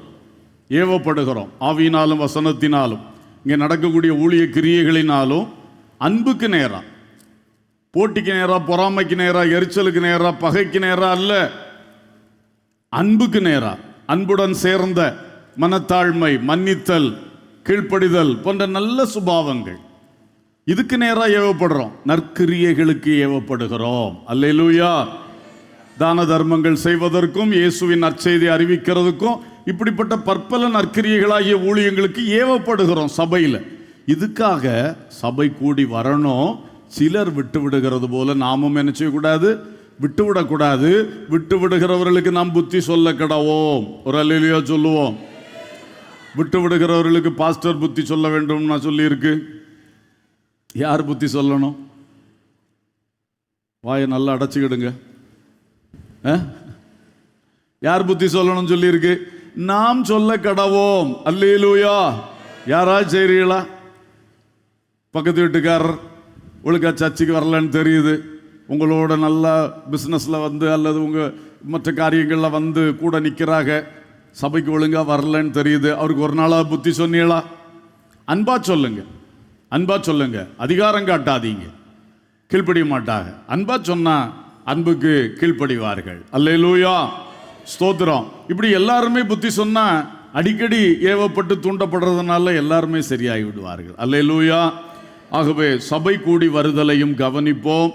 புதிய வருஷத்திலிருந்து அதில் இருக்கிற குறைகளையும் சரிப்படுத்தி கொள்வோம். நாம் ஒப்பு கொடுக்கிறதுக்காக வருகிறோம், ஆவிக்கேற்ற பலிகளை செலுத்துறதுக்காக வருகிறோம் என்பதை நாம் எப்பொழுதும் நினைவில் கொள்ளுவோம். அல்லேலூயா. தேவனின் ஆலயமே, பரிசுத்த ஆலயமே, மகிமையின் ஆலயமே, நாமே அவ்வாலயமே. தேவனின் ஆலயமே, பரிசுத்த ஆலயமே, மகிமையின் ஆலயமே, நாமே அவ்வாலயமே, தேவனின் ஆலயமே. ஆமென். அல்லேலூயா. நான்காவதாக எகிப்து நோக்கிய பயணம். மத்தேயு 2ஆம் அதிகாரம் 13 15 வரைக்கும் நாம் பார்க்கும் பொழுது வாசிங்க. மத்தேயு 2, 13 வரைக்கும். அவர்கள் போன பின்பு கர்த்தருடைய தூதன் சொப்பனத்தில் யோசேப்புக்கு காணப்பட்டு, ஏரோது பிள்ளையை கொலை செய்ய தேடுவான், ஆதலால் நீ எழுந்து பிள்ளையையும் அதன் தாயையும் கூட்டிக் கொண்டு எகிப்துக்கு ஓடிப்போய் நான் உனக்கு சொல்லும் வரைக்கும் அங்கே இரு என்றான். அவன் எழுந்து இரவிலே பிள்ளையையும் அதன் தாயையும் கூட்டிக் கொண்டு எகிப்துக்கு புறப்பட்டு போய் ஏரோதின் மரண பரியந்தம் அங்கே இருந்தான். எகிப்திலிருந்து என்னுடைய குமாரனை வரவழைத்தேன் என்று தீர்க்கதரிசியின் மூலமாய் கர்த்தரால் உரைக்கப்பட்டது நிறைவேறும்படி இப்படி நடந்தது. அல்லேலூயா. அடுத்ததாக இயேசுவை அவர்கள் சுமந்து கொண்டு சென்றது எகிப்து என்கிற அந்நிய நாட்டுக்கு. தேவனால் எச்சரிக்கப்பட்டு அல்லது வழிநடத்தப்பட்டு அங்கு சென்றார்கள். இப்போ பாருங்கள், அவருடைய ஹெப்ரோன் பயணம் ஊழியர்களோடு உள்ள ஐக்கியத்தை காட்டுகிறது. அவருடைய பெத்லகேம் பயணம் பூர்வீகத்தை தேடின தேவனையும் வசனத்தையும் ஆதி அன்பையும் ஆதி நிலையும் ஆதி கிரியைகளையும் தேடுகிற காரியத்தை நமக்கு காண்பித்தது. அடுத்ததாக அவர்களுடைய எருசலேம் பயணம் சபையோடு உள்ள ஐக்கியம், சபை கூடுதல், ஒப்பு கொடுத்தல், பலி செலுத்துகிறது, நாம் சபை கூடி வருகிறது என்று பார்த்தோம். இப்போ கிறிஸ்துவை சுமக்கின்ற விசுவாச மக்களே, சில வேளை ஆண்டவர் சிலரை எகிப்துக்கு ஓடி போய் ஒளித்திரு என்று சொல்லுகிறார். அல்லேலூயா, அல்லேலூயா, ஸ்தோத்திரம். எகிப்து என்பது உலகச் செழிப்பு, ஆனால் ஆவிக்குரிய வெறுமை. பாவ உலகத்துக்கு தான் எகிப்து எப்பொழுதுமே அடையாளமாய் காட்டப்படும் பைபிளில். இப்போ இயேசுவையே எங்கே கொண்டு போக வேண்டியதாக இருக்கிறது? எகிப்துக்கு. அப்போ இங்கே என்ன சொல்லலான்னா, ஒரு பாதுகாப்பு நோக்கிய பயணம் தான் இது. பாதுகாப்பு நோக்கிய பயணம். ஏன்னா ஏரோது பிள்ளைகளை கொலை செய்ய வகை தேடுகிறான். ஏற்கனவே சென்சஸ் எடுத்து அவங்க கையில் இருக்கலாம். அதில் சாஸ்திரிகள் மூலம் அறிந்து கொண்டான், இப்படி பெத்லஹேமில் பிள்ளை பிறப்பார் என்று, யூதருக்கு ராஜா பிறப்பார் என்று. அப்போ எனக்கு போட்டியாக அவர் ராஜா பிறந்துட்டாரா, அந்த பிள்ளைகளெல்லாம் கொல்லணும். அப்போ சென்சஸ் அவன் கையில் இருக்கு, எல்லாம் தெரியும் அவனுக்கு, கரெக்டாக தேடி பிடிச்சி கொன்னுருவான். அப்போ தேவன் சொல்லுகிறார், பிள்ளை எடுத்துக்கொண்டு இந்த தேசத்திலே இருக்காதப்பா, யூதேயாவிலும் இருக்க வேண்டாம், கலிலேயாவிலும் இருக்க வேண்டாம், சமாரியாவிலும் இருக்க வேண்டாம், நீ பேசாமல் அந்நிய தேசமாகிய எகிப்துக்கு பிள்ளை கொண்டு போயிரு, நான் சொல்லு மட்டும் அங்கே இரு என்று சொல்லி அனுப்பினார். அல்லேலூயா. இது கொஞ்சம் நமக்கு யோசித்து பார்க்க கொஞ்சம் கஷ்டமாக இருக்கும். இயேசுவை பாதுகாக்க பிதாவானவருக்கு முடியுமா? முடியாதா? கண்டிப்பாக முடியும். இந்த இதுக்குள்ளே வச்சு நாசரேத்திலே வச்சு காப்பாற்ற முடியுமா? முடியாதா? கண்டிப்பாக முடியும். ஆனால் சில வேளை தேவ சித்தம் அப்படி தான் இருக்கு. தேவ சித்தப்படி போனோம். எகிப்திலிருந்து என் குமாரனை வரவழைத்தேன் என்று தீர்க்கதரிசி புத்தகத்தில் எழுதி வச்சிட்டார். இது தேவனுடைய ஏற்கனவே உள்ள திட்டம் தான். ஸ்தோத்திரம். பெத்லஹேமில் பிறப்பதும் அப்படி தான். எப்ராத்தா என்கிற பெத்லஹேமில் பிறப்பார். எல்லாமே தீர்க்க தரிசனங்களில் இருக்கு. அப்போ தேவ திட்டப்படி தான் இது நடக்குது. தேவனே சொல்லுகிறார். அப்போ நம்ம எல்லாத்துலேயுமே நம்ம நினைக்க மாதிரி பாசிட்டிவாக தான் நடக்கும்னு மட்டும் நினச்சிட்டு இருக்கக்கூடாது. இயேசுவை சுமந்து வாழ்கிற பாதையில் சில வேளை ஆண்டவர் இந்த மாதிரி நம்ம பார்வையில் நெகட்டிவ் சைட், ஒரு சிறுமைப்படுத்துகிற அனுபவம் அப்படியும் இருப்பார். நீ போய் ஒழிச்சிட்டு இரு, நீ போய் ஒதுங்கிரு, அப்படியெல்லாம் நடத்துவார். அதையும் ஏற்றுக்கொள்ளுகிறவர்களாக இருக்கணும் கிறிஸ்துவை சுமக்கின்ற தேவ மக்கள். அல்லேலூயா. மரியாள் உடனே சொல்லியிருக்கலாம், எனக்கு தேவதூதன் நேராக தோன்றி சொன்னார், இவர் மேசியாவாக்கும், குழந்தைன்னு பார்க்காதீங்க, இது மேசியாவாக்கும். எனக்கு எத்தனை தீர்க்க தரிசனம், எலிசபெத்து தீர்க்க தரிசனம் சொன்னா, எனக்கு எவ்வளோ வார்த்தைகள் வந்தது. அன்னைக்கு எருசலேம் போகும்போது சிமியோன் தீர்க்க தரிசனம் சொன்னார், அன்னாளம்மா தீர்க்க தரிசனம் சொன்னாங்க. இந்த பிள்ளை எடுத்துட்டு ஒழிச்சு ஓட முடியுமா? எதுக்கு ஒழிச்சு ஓடணும்? அப்படி அவ கேட்டிருக்கலாம். இப்படி தான் அறகுறையான சிலர் என்ன பண்ணுறதுன்னா, ஆவிக்குரிய சத்தியத்தையும் அறிஞ்சிட்டு ஆனால் மாம்சத்தில் நின்றுறது. சில இடத்துல ஆபத்து. இது நமக்கு பெரிய பாடம். ஆவிக்குரிய சத்தியத்தை தெளிவாக அறிந்திருக்கணும். சில வேளை நம்ம விசுவாசம், நம்ம ஆவிக்குரிய அந்த அனுபவங்கள், நம்ம எதிர்பார்ப்புகள், படித்த பாடங்கள் எல்லாம் இருக்க கர்த்தர் சொல்லுவார், நீ ஒதுங்கி போ. அப்போ கர்த்தருடைய வார்த்தைக்கு நம்ம கீழ்ப்படியணும். அல்லேலூயா. சில வேளை என்ன ஏன் இப்படி சிறுமைப்படுத்தினார், கைவிட்டுட்டாரா, அப்படி சில சம்பவங்கள் வரும். இயேசுவே சொன்னார், என் தேவனே என் தேவனே ஏன் என்னை கைவிட்டீர். அது சொன்னதில் இவ்வளவு அர்த்தம் இருக்கிறது. நமக்காக முற்றிலும் அவரை பாடுபட வைக்கணும், 100% பாடுபட வைக்கணும்னு கடைசியாக பிதா தம்முடைய திருமுகத்தையும் குமாரனுக்கு மறைத்தார். அந்த மறைத்த வினாடி தான் அவர் சொன்னார், என் தேவனே என் தேவனே ஏன் என்னை கைவிட்டீர். அதை ஒரு நீதியரசரே பரிகாசமாக சொல்லி இருக்கிறார் சமீபத்தில். அதில் அறியாமையினால் சொல்லுகிறார்கள். ஆனால் நமக்கு தெரியும் அன்பர்களே, அவ்வளோ தூரம் இயேசுவும் பாடுபட்டிருக்கிறார். குழந்தை பருவத்தில் எகிப்துக்கு கொண்டு போய் வைங்கள் சொன்னார். அப்புறம் கெத்சமனை தோட்டத்தில் வச்சு இந்த சீஷர்களை ஜோமனை கூப்பிட்டா ஒருத்தரும் ஜோமன் அல்ல. கடைசியில் பரலோகத்திலிருந்து ஒரு தூதன் அவரை திடப்படுத்தினான்னு இருக்கு. தூதன் யாரு? மனுஷனை விட மனுஷனாவது தேவ சாயலில் படைக்கப்பட்டவன். தூதன் பணிவிடை ஆவி. அந்த தூதனை அனுப்பி தேவகுமாரனை திடப்படுத்த வேண்டிய நிலை. அப்போ இயேசுவுக்கு அதெல்லாம் நம்ம இந்த கோணத்தில் பார்க்கும்போது ஒரு சிறுமை, ஒரு கஷ்டம். எதுக்காக? எல்லாம் நமக்காகத்தான். அல்லேலூயா. ரட்சிப்பின் அதிபதியை பூரணமாக்கி என்னாலும் அவர் ரட்சிப்பின் அதிபதியாய் விளங்குவதற்காக இதை செய்தார் என்று எபிரேயர்ல நம்ம படிக்கிறோம். அல்லேலூயா. ஆகவே இதெல்லாம் வச்சு நம்ம இடறி போக மாட்டோம். நம்ம இன்னும் இயேசுவின் மேல விசுவாசம் கொள்ளுவோம். அல்லேலூயா. அதே வேளையில் நம் கர்த்தர் சென்ற பாதை தான் நமக்கும் என்பதை புரிந்து கொள்ளணும். அல்லேலூயா. நல்லா ஜெபிக்கிற தேவ மக்கள், நல்ல வசனத்துக்கு கீழ்ப்படுகிற தேவ மக்கள், எல்லாத்துலேயும் ஓரளவுக்கு நல்லா நிற்கிறேன் என்று சொல்லுகிற மக்களுக்கு தான் இதில் இடறல் வரும். எனக்கு ஏன் இப்படி ஒரு கஷ்டம் வந்து, எனக்கு இப்படி வரலாமா, எனக்கு இது நடக்கலாமா என்ற கேள்விகள் வரும். அப்போ இதை நினைக்கணும், இயேசுவை எகிப்துக்கு கொண்டு போகும்படி சொன்னார். அல்லேலூயா. இது கர்த்தர் நடத்துகிறது. ஏசாயா 26:20 சொல்லுகிறது, என் ஜனமே நீ போய் உன் அறைகளுக்குள்ளே பிரவேசித்து உன் கதவுகளை பூட்டிக் கொண்டு சீனம் கடந்து போக மட்டும் கொஞ்ச நேரம் ஒளித்துக்கொள். கொஞ்ச நேரம் என் ஜனமே ஒளித்துக்கொள். அப்போ என்ன, நாங்கள் உங்கள் ஜனம்னா நாங்கள் எதுக்கு ஒழிக்கணும்? அப்படி பேசக்கூடாது. அவர் ஒளித்துக்கொள்னு சொன்னால் நம்ம ஒளித்துக்கொள்ளணும், அவர் வெளிப்படுன்னு சொன்னால் வெளிப்படணும். அல்லேலூயா. எலியாவிட்ட சொன்னார், அவர் போய் ஆகாப் ராஜாவுக்கு ஒன்று காண்பிச்சாரு, பேசு, பஞ்சம் வருது, என் வார்த்தையின்படி இல்லாமல் மழையும் வராது, பனி கூட வராது அப்படி சொல்லிட்டார். அப்புறம் சொன்னார், நீ போய் கேரி ஆற்றண்டையில் போய் ஒளித்திருக்கிறார். இப்போதான் ஆகாப் ராஜாவிட்ட போய் பேசுனாரு, பேசியாச்சு. அடுத்தது நீ போய் ஒளித்திரு. அப்புறம் ஒரு நாள் சொல்லார், போ பேசு. அதுக்கப்புறம் போய் பேசி கர்மேல் மலையில் எல்லாரையும் கூட்டி வச்சு பெரிய அற்புதம் நடந்தது. அல்லேலூயா. அப்போ எலியா அதுக்கு கீழ்ப்படிந்தார். அந்த ஆற்றங்கரையில், அது ஒரு ஆறுன்னு சொல்ல முடியாது, ஒரு சின்ன ஒரு ஓடை மாதிரி, அதில் போய் உட்கார்ந்து, தண்ணியும் வற்றி போச்சு. வற்றி போகிறது வரைக்கும் அங்கே உட்கார்ந்து இருந்தார். காக்கா வந்து போஷித்து கொண்டு இருந்தது. அல்லேலூயா. எல்லாருக்கும் இது உண்டு. நோவாவை பேழைக்குள்ள ஆண்டவர் அடைச்சி வச்சார். நோவா குடும்பத்தை அடைச்சி வச்சா தான் இந்த சினம் கடந்து போக மட்டும் காப்பாற்றப்படணும். நம்ம உடனே பெரிய மிஞ்சின பரிசுத்தம் ஆகி கர்த்தருக்கு ஏன் அடைச்சி வைக்கணும்? ஏன் மிருகங்களோடு கூட அந்த மனுஷனை அடைச்சி வைக்கணும்?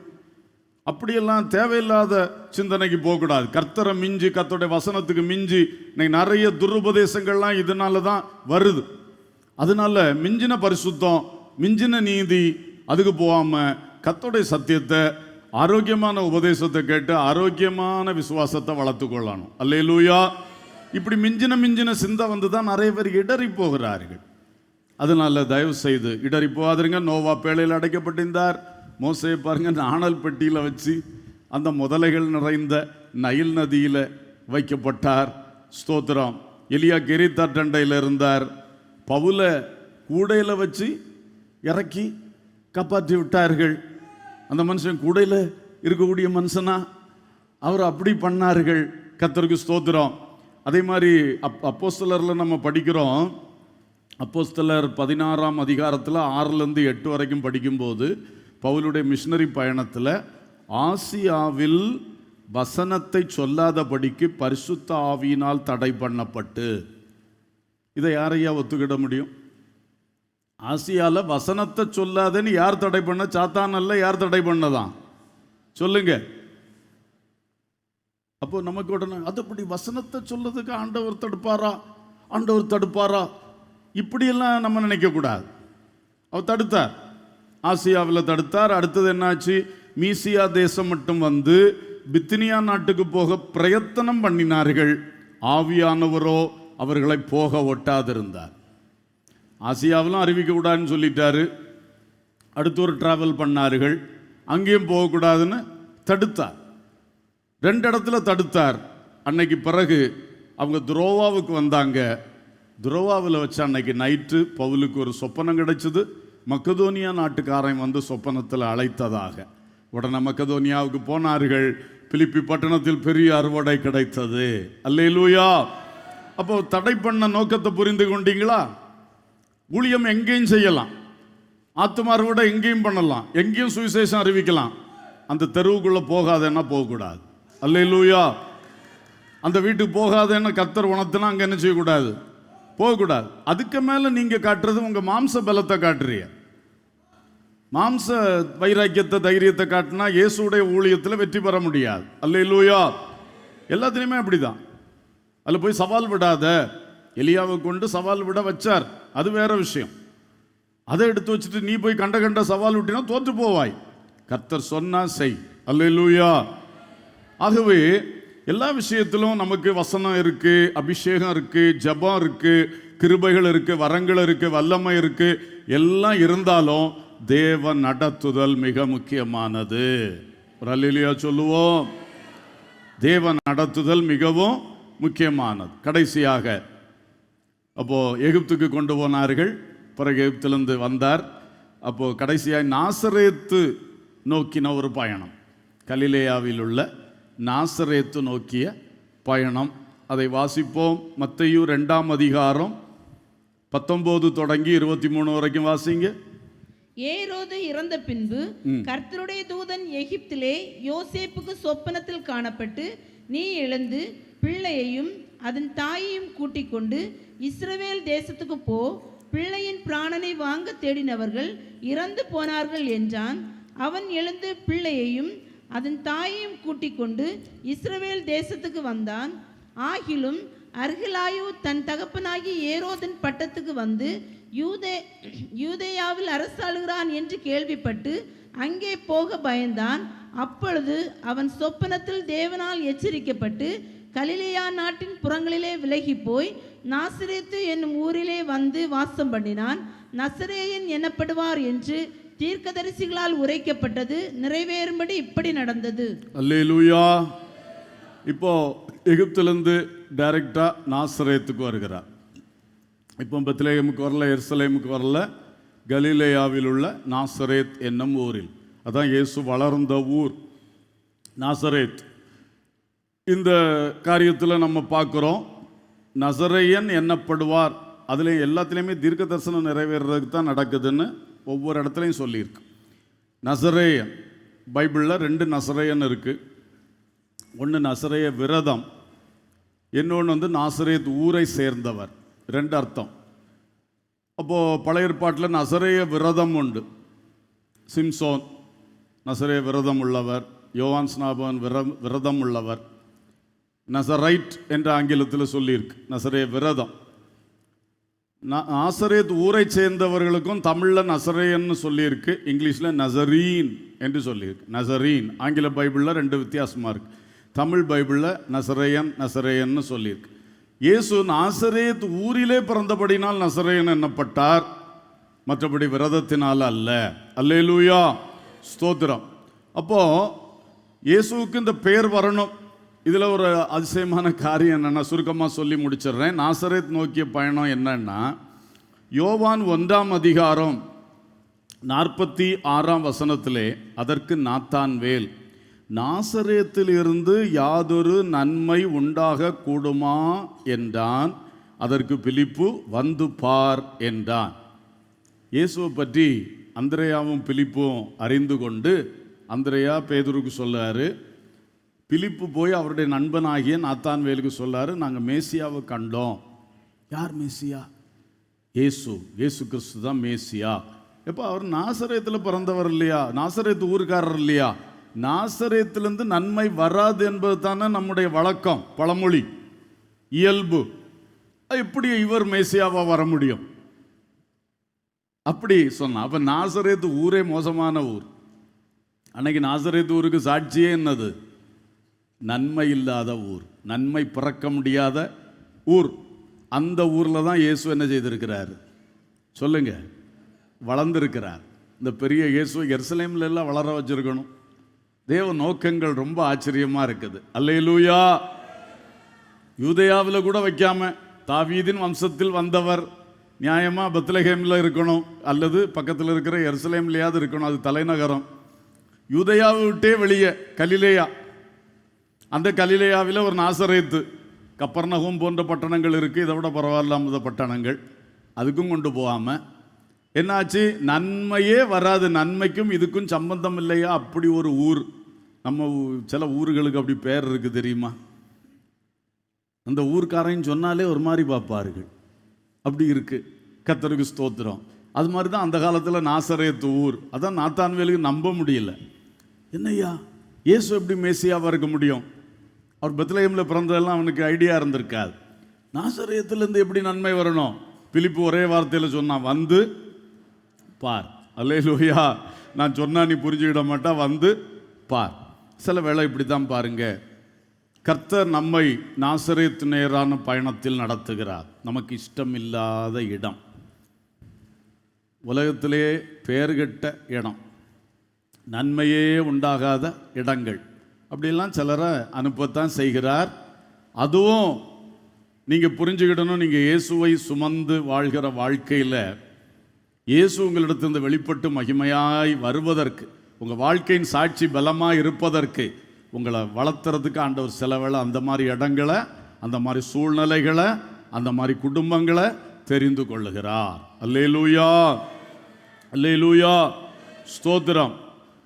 இந்த விஷயத்திலே ரூத்தை பற்றி நான் உங்களுக்கு சொல்ல விரும்புகிறேன். ரூத்து நகோமி குடும்பத்துக்குள்ளே வந்தா. நகோமி குடும்பத்துக்குள்ளே அவளை ஆண்டவர் நடத்தி அவள் வந்திருக்கா கல்யாணத்தின் மூலமாக. ஆனால் கொஞ்ச நாட்களிலே வாழ்க்கையே இழந்து போச்சு. கணவனை இழந்தாச்சு, மாமா பொய்யாச்சு, எல்லாம் பொய்யாச்சு. ஆம்பளையிலே அந்த குடும்பத்தில் இல்லை. எவ்வளோ ஒரு பரிதாபமான, ஒரு நன்மை இல்லாத ஒரு குடும்பம், சாபம் பிடித்த குடும்பம். இந்த குடும்பத்துக்குள்ளே வந்துட்டோமே. அப்போ ஒரு பாள் கடைசியில் அந்த குடும்பத்தை விட்டு விலகி போகிற ஒரு வாய்ப்பு வந்தோடனே ஓகே என்று வெளியே போயிட்டான். ரூத்து இதை திரும்ப விடமாட்டேன், நகோமியை நான் விடமாட்டேன் என்று பற்றி கொண்டாள்.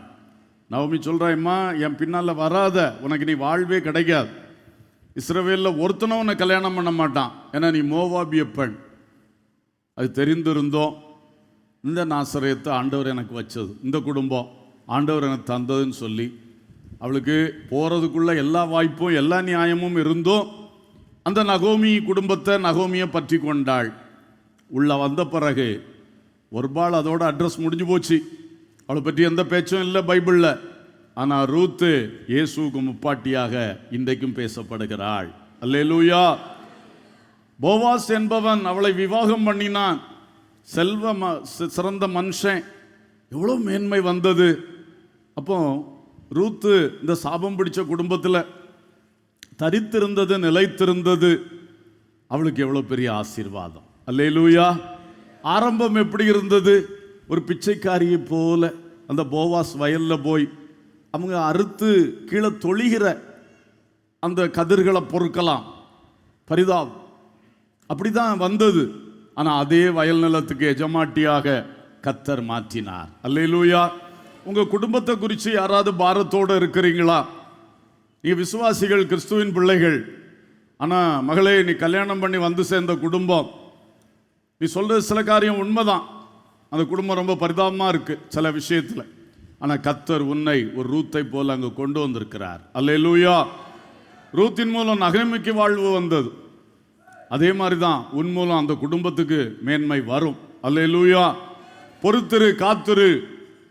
கிறிஸ்துவை நீ சுமக்கின்ற அந்த காரியத்திலே உன்னை இன்னும் மேன்மையாய் கொண்டு வருவதற்குத்தான் அந்த நாசரேத்திலே உன்னை வாழ வைக்கிறார், வளர வைக்கிறார். அல்லேலூயா. ஒவ்வொரு குடும்பங்கள் ஒவ்வொரு மாதிரி இருக்கு. ஐயோ, இந்த குடும்பம் அது இருக்குது இது இருக்குன்னாக கடைசியில் இங்கே வந்து பார்த்தா கடன் தானே இருக்குது. எல்லாம் கடன் வாங்கி வச்சு ஷோ காட்டி கல்யாணத்தை நடத்தி போட்டாங்களே. பல வருத்தங்கள் பலருக்கு இருக்கு. ஆனால் தெய்வ மக்களே, கிறிஸ்துவுக்குள்ளே வந்தாச்சு, கிறிஸ்துவ சுமக்கிறீங்க. நீங்கள் வாழுகிற குடும்பத்தை பற்றி நீ வருத்தப்படாதீங்க. எது இருந்தாலும், அது சிலுவையாக இருந்தாலும், அந்த சிலுவையை நீங்கள் சுமக்கும் பொழுது அந்த சிலுவையும் கர்த்தர் உங்களுக்கு ஆசீர்வாதமாக மாற்றி தருவார். அல்லேலூயா. கஷ்டங்கள் இருக்கு. வியாதி பிடிச்ச இடத்துல வந்துட்டனே, அல்லது எங்கே பார்த்தாலும் ஒரு சுபாவமே சரியில்லையே, எல்லாருமே சுபாவம் சரியில்லையே, வாழவே முடியலையே, இப்படிலாம் இருக்கு. யாராக இருந்தாலும் சில ஆண்களுக்கும் இருக்கு. இந்த குடும்பத்தில் போய் பொண்ணு எடுத்துட்டோமேன்னு இருக்கும். எது இருந்தாலும் கர்த்தர் அறியாமல் ஒன்றும் நடக்கலை. வாழ்க்கையில் நடந்ததை இனி நம்ம மாற்றி அமைக்க முடியாது. அது சிலுவையாக இருந்தாலும் சுமந்து கொள்ளுங்கள். நாளைக்கு அதன் மூலம் கிரீடம் வரும். அல்லேலூயா. சில நாசரேத்துகளை கர்த்தர் நமக்கென்று ரெடி பண்ணி வச்சிருக்கிறார். இது மாதிரி அவள், ஸ்தோத்திரம், அவள் போன வேலை ஸ்தலம் போவாசுடைய வயல். ஆனால் போன நிலைமை ஒரு வேலைக்காரியை போல இல்லை, பிச்சைக்காரியை போல. சில வேலை ஸ்தலத்தில் சிலர் படுகிற பாடு அப்படி தான் இருக்கு.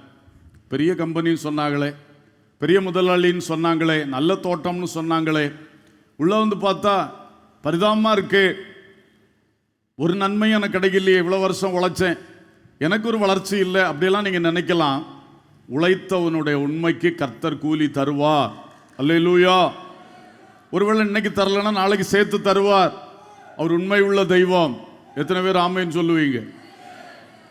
நிச்சயமா. அதனால தொடர்ந்து உழைத்து கொண்டிருங்க. சண்டை போடாதீங்க, எதிர்த்து நிற்காதீங்க, பிரச்சனை பண்ணாதீங்க. கர்த்தர் மேல் பாரத்தை வச்சுட்டு உங்க நியாயம் நீதி எல்லாம் கர்த்தர்ட்ட சொல்லிட்டு, உங்க கஷ்ட நஷ்டங்கள் எல்லாம் கர்த்தர்ட்ட சொல்லிட்டு, அந்த எஜமானுக்கு உண்மையா இருங்க, அந்த கம்பெனிக்கு உண்மையா இருங்க. அது ஸ்கூலோ காலேஜோ எதுவா இருக்கட்டும், அதுக்கு உண்மையா இருங்க. கர்த்தர் அந்த நாசரியத்தில் உங்களை கொண்டு வச்சிருக்கிறதுக்கு ஒரு நோக்கம் உண்டு. ஆண்டவர் பிறகு நன்மையை கொண்டு வருவார். அல்லேலூயா. மக்கள் ஒருத்தரும் நம்ப மாட்டாங்க, அங்கிருந்து எப்படி நன்மை வரும்? ஆனால் அங்கிருந்து தான் உலகத்துக்கே பெரிய நன்மையான இயேசு புறப்பட்டார். அல்லேலூயா. இந்த பெரிய நன்மை நிறைந்த இயேசுவை உருவாக்குறதுக்கு அவர் கொண்டு வச்ச இடம் வெறும் மோசமான பெயர் பெற்ற நாசரேத் என்கிற ஊர். அல்லேலூயா. இது மாதிரி தான் சிலரை ஆண்டவர் உருவாக்குகிறார். குடும்பம், வேலை ஸ்தலம். சிலரை இப்போ யோசேப்பு ஆண்டவர் கொண்டு போனது அப்படித்தானே. அவனுக்கு பிரியமில்லாத இடங்கள்ல தான் கொண்டு போனார். போத்திபார் அரண்மனை, சிறைச்சாலை என்று வரிசையாக பார்த்தீங்கன்னா புட்டமிடும் ஸ்தலங்கள் தான், பயங்கரமான நாசரேத்துகள். ஆனால் அதிலிருந்து அவன் உலக நாடுகளுக்கே ஆசீர்வாதமான பாத்திரமாக எழும்பினான். அல்லேலூயா. பொதுவாக உங்களை உயர்த்த, உங்களை நிறைய பயன்படுத்த விரும்பினார்னா இந்த புட்டமிடும் ஸ்தலங்களில் தான் கொண்டு வைக்கிறார். அதனால நீங்கள் சோர்ந்து போகக்கூடாது. இயேசு சென்ற வழி தான் நாம் செல்லுகிற வழி. அல்லேலூயா. குடும்பத்தில் கஷ்டமா, பணிஸ்தலத்தில் கஷ்டமா, சில சபையிலே சிலருக்கு கஷ்டம் இருக்கு, அது உண்மை. சபையில் கஷ்டம் இருக்கு, ஒருத்தரால் வருகிற ஒவ்வொருத்தர் மாறி மாறி கஷ்டம் இருக்கு, எல்லாம் இருக்கு. ஆனால் உன்னை நாட்டின சபையிலே நிலைத்துரு. அது கர்த்தர் உனக்கு வச்ச ஒருவேளை நாசரேத்தா இருக்கலாம். நாளைக்கு உன்னிலிருந்து நன்மை புறப்படும். அல்லேலூயா. ஸ்தோத்திரம். தேசங்களுக்கு ஆண்டவர் கொண்டு சொல்லுகிறார். யோனாவை நினிவேக்கு போன்னு சொன்னார். அவன் விரும்பவே இல்லை. இந்த நினிவேக்கு எவனாவது போவானா? அவன் கடைசியில் அவனுக்கு ஸ்டோரி எல்லாம் நமக்கு தெரியும். கடைசியில் போனார். எவ்வளவு பெரிய நன்மை உண்டாயிற்று. அல்லேலூயா. சில வேளை உங்களை அப்படிதான் விரும்பாத இடத்துக்கு, தேசத்துக்கு, பட்டணத்துக்கு, கிராமத்துக்கு, பணி நிமித்தம், படிப்பு நிமித்தம், கல்யாணத்து நிமித்தம், ஊழியத்து நிமித்தம் கொண்டு செல்லலாம். கர்த்தர் எங்கே கொண்டு செல்லுகிறாரோ அதற்கும் உங்களை ஒப்பு கொடுங்க. அது நன்மையா இருக்கும். ஆரம்பம் கஷ்டமா இருக்கும், நெருக்கமும் புடமிடுதலுமா இருக்கும். ஆனால் பாருங்க, வர வர உங்களிலிருந்து நன்மை புறப்படும். அது அநேகருக்கு மேன்மையாய் விளங்கும். அல்லேலூயா. அந்த பெரிய ஒரு நன்மை இனி வருது. கர்த்தர் நன்மைக்கு எதுவாகத்தான் நடப்பிக்கிறார், தீமையை நன்மையாக முடிய பண்ணுவார் என்கிறத நல்ல விசுவாசம் வச்சு உங்களை இன்னைக்கு நாசரேத் போன்ற குடும்பத்திலோ, பணிஸ்தலத்திலோ, ஒரு பட்டணம் அல்ல ஒரு தேசத்திலோ கொண்டு போயிருந்தாலும் உறுதியாக நல்லுங்க. அல்லேலூயா. சில மிஷினரிகளை மனுஷனை கடித்து சாப்பிடுகிற நர மாம்ச பட்சினிகளிடத்தில் கர்த்தர் அனுப்பி இருக்கிறார். போன மிஞ்சி வருவானா? காட்டுமிராண்டி மக்கள். ஆனால் அங்கே போயிட்டு அதுக்கு நன்மை உண்டாக்கின மிஷினரிகள் இருக்கிறார்கள். அல்லேலூயா. கர்த்தர் ஊழியத்திலும் எப்படித்தான் நீங்கள் விரும்பாத இடத்துல கொண்டு பயன்படுத்துகிறார். நீங்கள் விரும்புகிற சபை ஒன்றா இருக்குது, உங்களுக்கு தர்ற சபை இன்னொன்னா இருக்குது. நீங்கள் விரும்புகிற பட்டணம் ஒன்றா இருக்குது, நீங்கள் ஊழியத்துக்கு அனுப்பப்படுகிற கிராமம் அல்லது பட்டணம் வேறையா இருக்குது. எதுவானாலும் நீங்கள் அர்ப்பணித்து நிற்கும் பொழுது எல்லா நாசரேத்துகளாக இருக்கட்டு. ஆனால் அதுக்குள்ளேருந்து உருவாக்கப்படுகிற நீங்கள் பெரிய நன்மையை கொண்டு வருவீர்கள். அல்லேலூயா. கிறிஸ்துவை சுமக்கிறவர்களே, மரியாள் அன்றைக்கு கிறிஸ்துவை சுமந்து சென்ற அந்த பயணங்களிலிருந்து நாம் இன்றைக்கு வாழுகிற விசுவாச பயணத்துக்கு சில காரியங்களை கற்றுக்கொண்டோம். கர்த்தர் கிருபை செய்வாராக. எல்லாரும் இப்பொழுது கண்களை மூடி கர்த்தரை நாம் நோக்கி பார்க்கலாம். ஹல்லேலூயா. ஸ்தோத்திரம். சில வேளை எகிப்து தேசத்துக்கு கூட்டி செல்லுகிறார், சில வேளை நாசரேத்தில் கொண்டு வைக்கிறார். எல்லாமே தேவ சித்தம். எல்லாரும் கண்களை மூடி ஸ்தோத்திரம் பண்ண ஆரம்பிப்போம். ஹல்லேலூயா. முச்சடி நடுவே தோன்றி நீரே, மோசேயை அழைத்து பேசி நீரே. முச்சடி நடுவே தோன்றி நீரே, மோசேயை அழைத்து பேசி நீரே. எகிப்து தேசத்துக்கு கூட்டி சென்றீரே, எகிப்து தேசத்துக்கு கூட்டி சென்றீரே. எங்களை நிரப்பி பயன்படுத்தும், எங்களை நிரப்பி பயன்படுத்தோ. அக்கினி நெருப்பாய் எல்லாரும் கத்த சமூகத்துல அப்பா நீங்க நடத்துற நடத்திப்புக்கு என்ன ஒப்பு கொடுக்கிறேன் அப்பா. ஒட்டுமொத்தமா ஒரு விசை கூட ஒப்பு கொடுக்கிறேன் அப்பா. ஏசாயா நாவை தொட்டது போல எங்களின் நாவை தொட்டருளோம். ஏசாயா நாவை தொட்டது போல எங்களின் நாவை தொட்டருளோம். யாரை நான் அனுப்புவேன் என்று சொன்னீரே. உம்முடைய இதயத்தின் பாரம் நீர் என் மேல் வைத்த உங்கள் சித்தம் நிறைவேற என்னை அர்ப்பணிக்கிறேன். நாதா தேசத்துக்கே. ஓ ஹல்லேலூயா. பரிசுத்த ஆவியானவர் ஒரு விசை எங்கள் மேல் அக்கினி நெருப்பாய் இறங்கும். அழைப்பின் பாதையில் கிறிஸ்துவை சுமந்து வாழும் பாதையில் இருக்கிற தோல்விகளை ஜெயமாய் மாற்றோம்.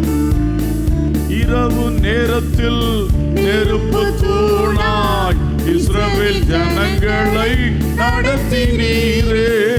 இரவு நேரத்தில் நெருப்பு தூணாய் இஸ்ரவேல் ஜனங்களை நடத்தினீரே.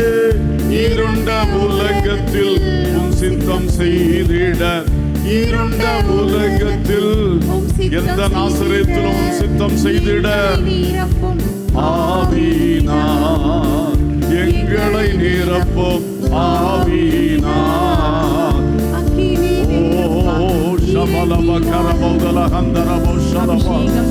ஓ glory glory glory glory glory. அக்கினி நெருப்பாய் ஒரு விசை எங்கள் நாவை தொடணுமே, எங்கள் இதயத்தையும் தொடணுமே, எங்களை வந்து நிரப்பணுமே, எங்களை வந்து நிரப்பணுமே. ஆமையின் ஆதி மேன்மை இழந்த அனுபவங்களை திரும்ப பெற்றுக்கொள்ளத்தக்க வண்ணம் ஒரு விஷயம் ஆவியானவர் எங்களை நிரப்பி அனுப்பணுமே. உலப கத்துலப கபரப ஷலபௌதரப திவிரிவிரிவி கபலப சந்தரபௌதரப. ஹல்லேலூயா ஹல்லேலூயா ஹல்லேலூயா. வல்லமை உள்ள தேவன், தெரிந்து கொண்ட தேவன், அழைத்த தேவன், எங்களுக்குள் கிறிஸ்துவை ஸ்தாபித்த தேவன், கிறிஸ்துவை எங்களுக்குள் வளர்த்தி கொண்டிருக்கிற தேவன், கிறிஸ்துவை நாங்கள் வெளிப்படுத்தும் சாட்சிகளாய் வாழ்வதற்கு எங்களை நடத்தும் பாதைகளில் சரியாய் பயணம் செய்ய எங்களுக்கு கிருபை ஊற்றும். எல்லாரும் நல்ல வாய் திறந்து எல்லாரும் ஆவியானவருக்கு இடம் கொடுத்து எல்லாரும் விடுதலையோடு ஸ்தோத்திரம் பண்ணி ஆமென் ஆமென் ஆமென். ஒரு விசை கூட ஜீவ பலியாய் ஒப்பு கொடுக்கிறோம். ஒரு விசை கூட எங்கள் அவயவங்களையும் ஒப்பு கொடுக்கிறோம். என் படிப்பில் உமது சித்தம் ஆண்டவரே, என் வேலை வாய்ப்பில் உம்முடைய சித்தம், என் குடும்ப வாழ்வில் உம்முடைய சித்தம், என்னுடைய ஊழிய பாதையில் உம்முடைய சித்தம். உலபா ராகபா ஷலபா ரபாதல ஹந்தரா தல கத்து நகதரா உலிபி ரபோஷலா தனஹம்பலபா ஷலபௌதரியா.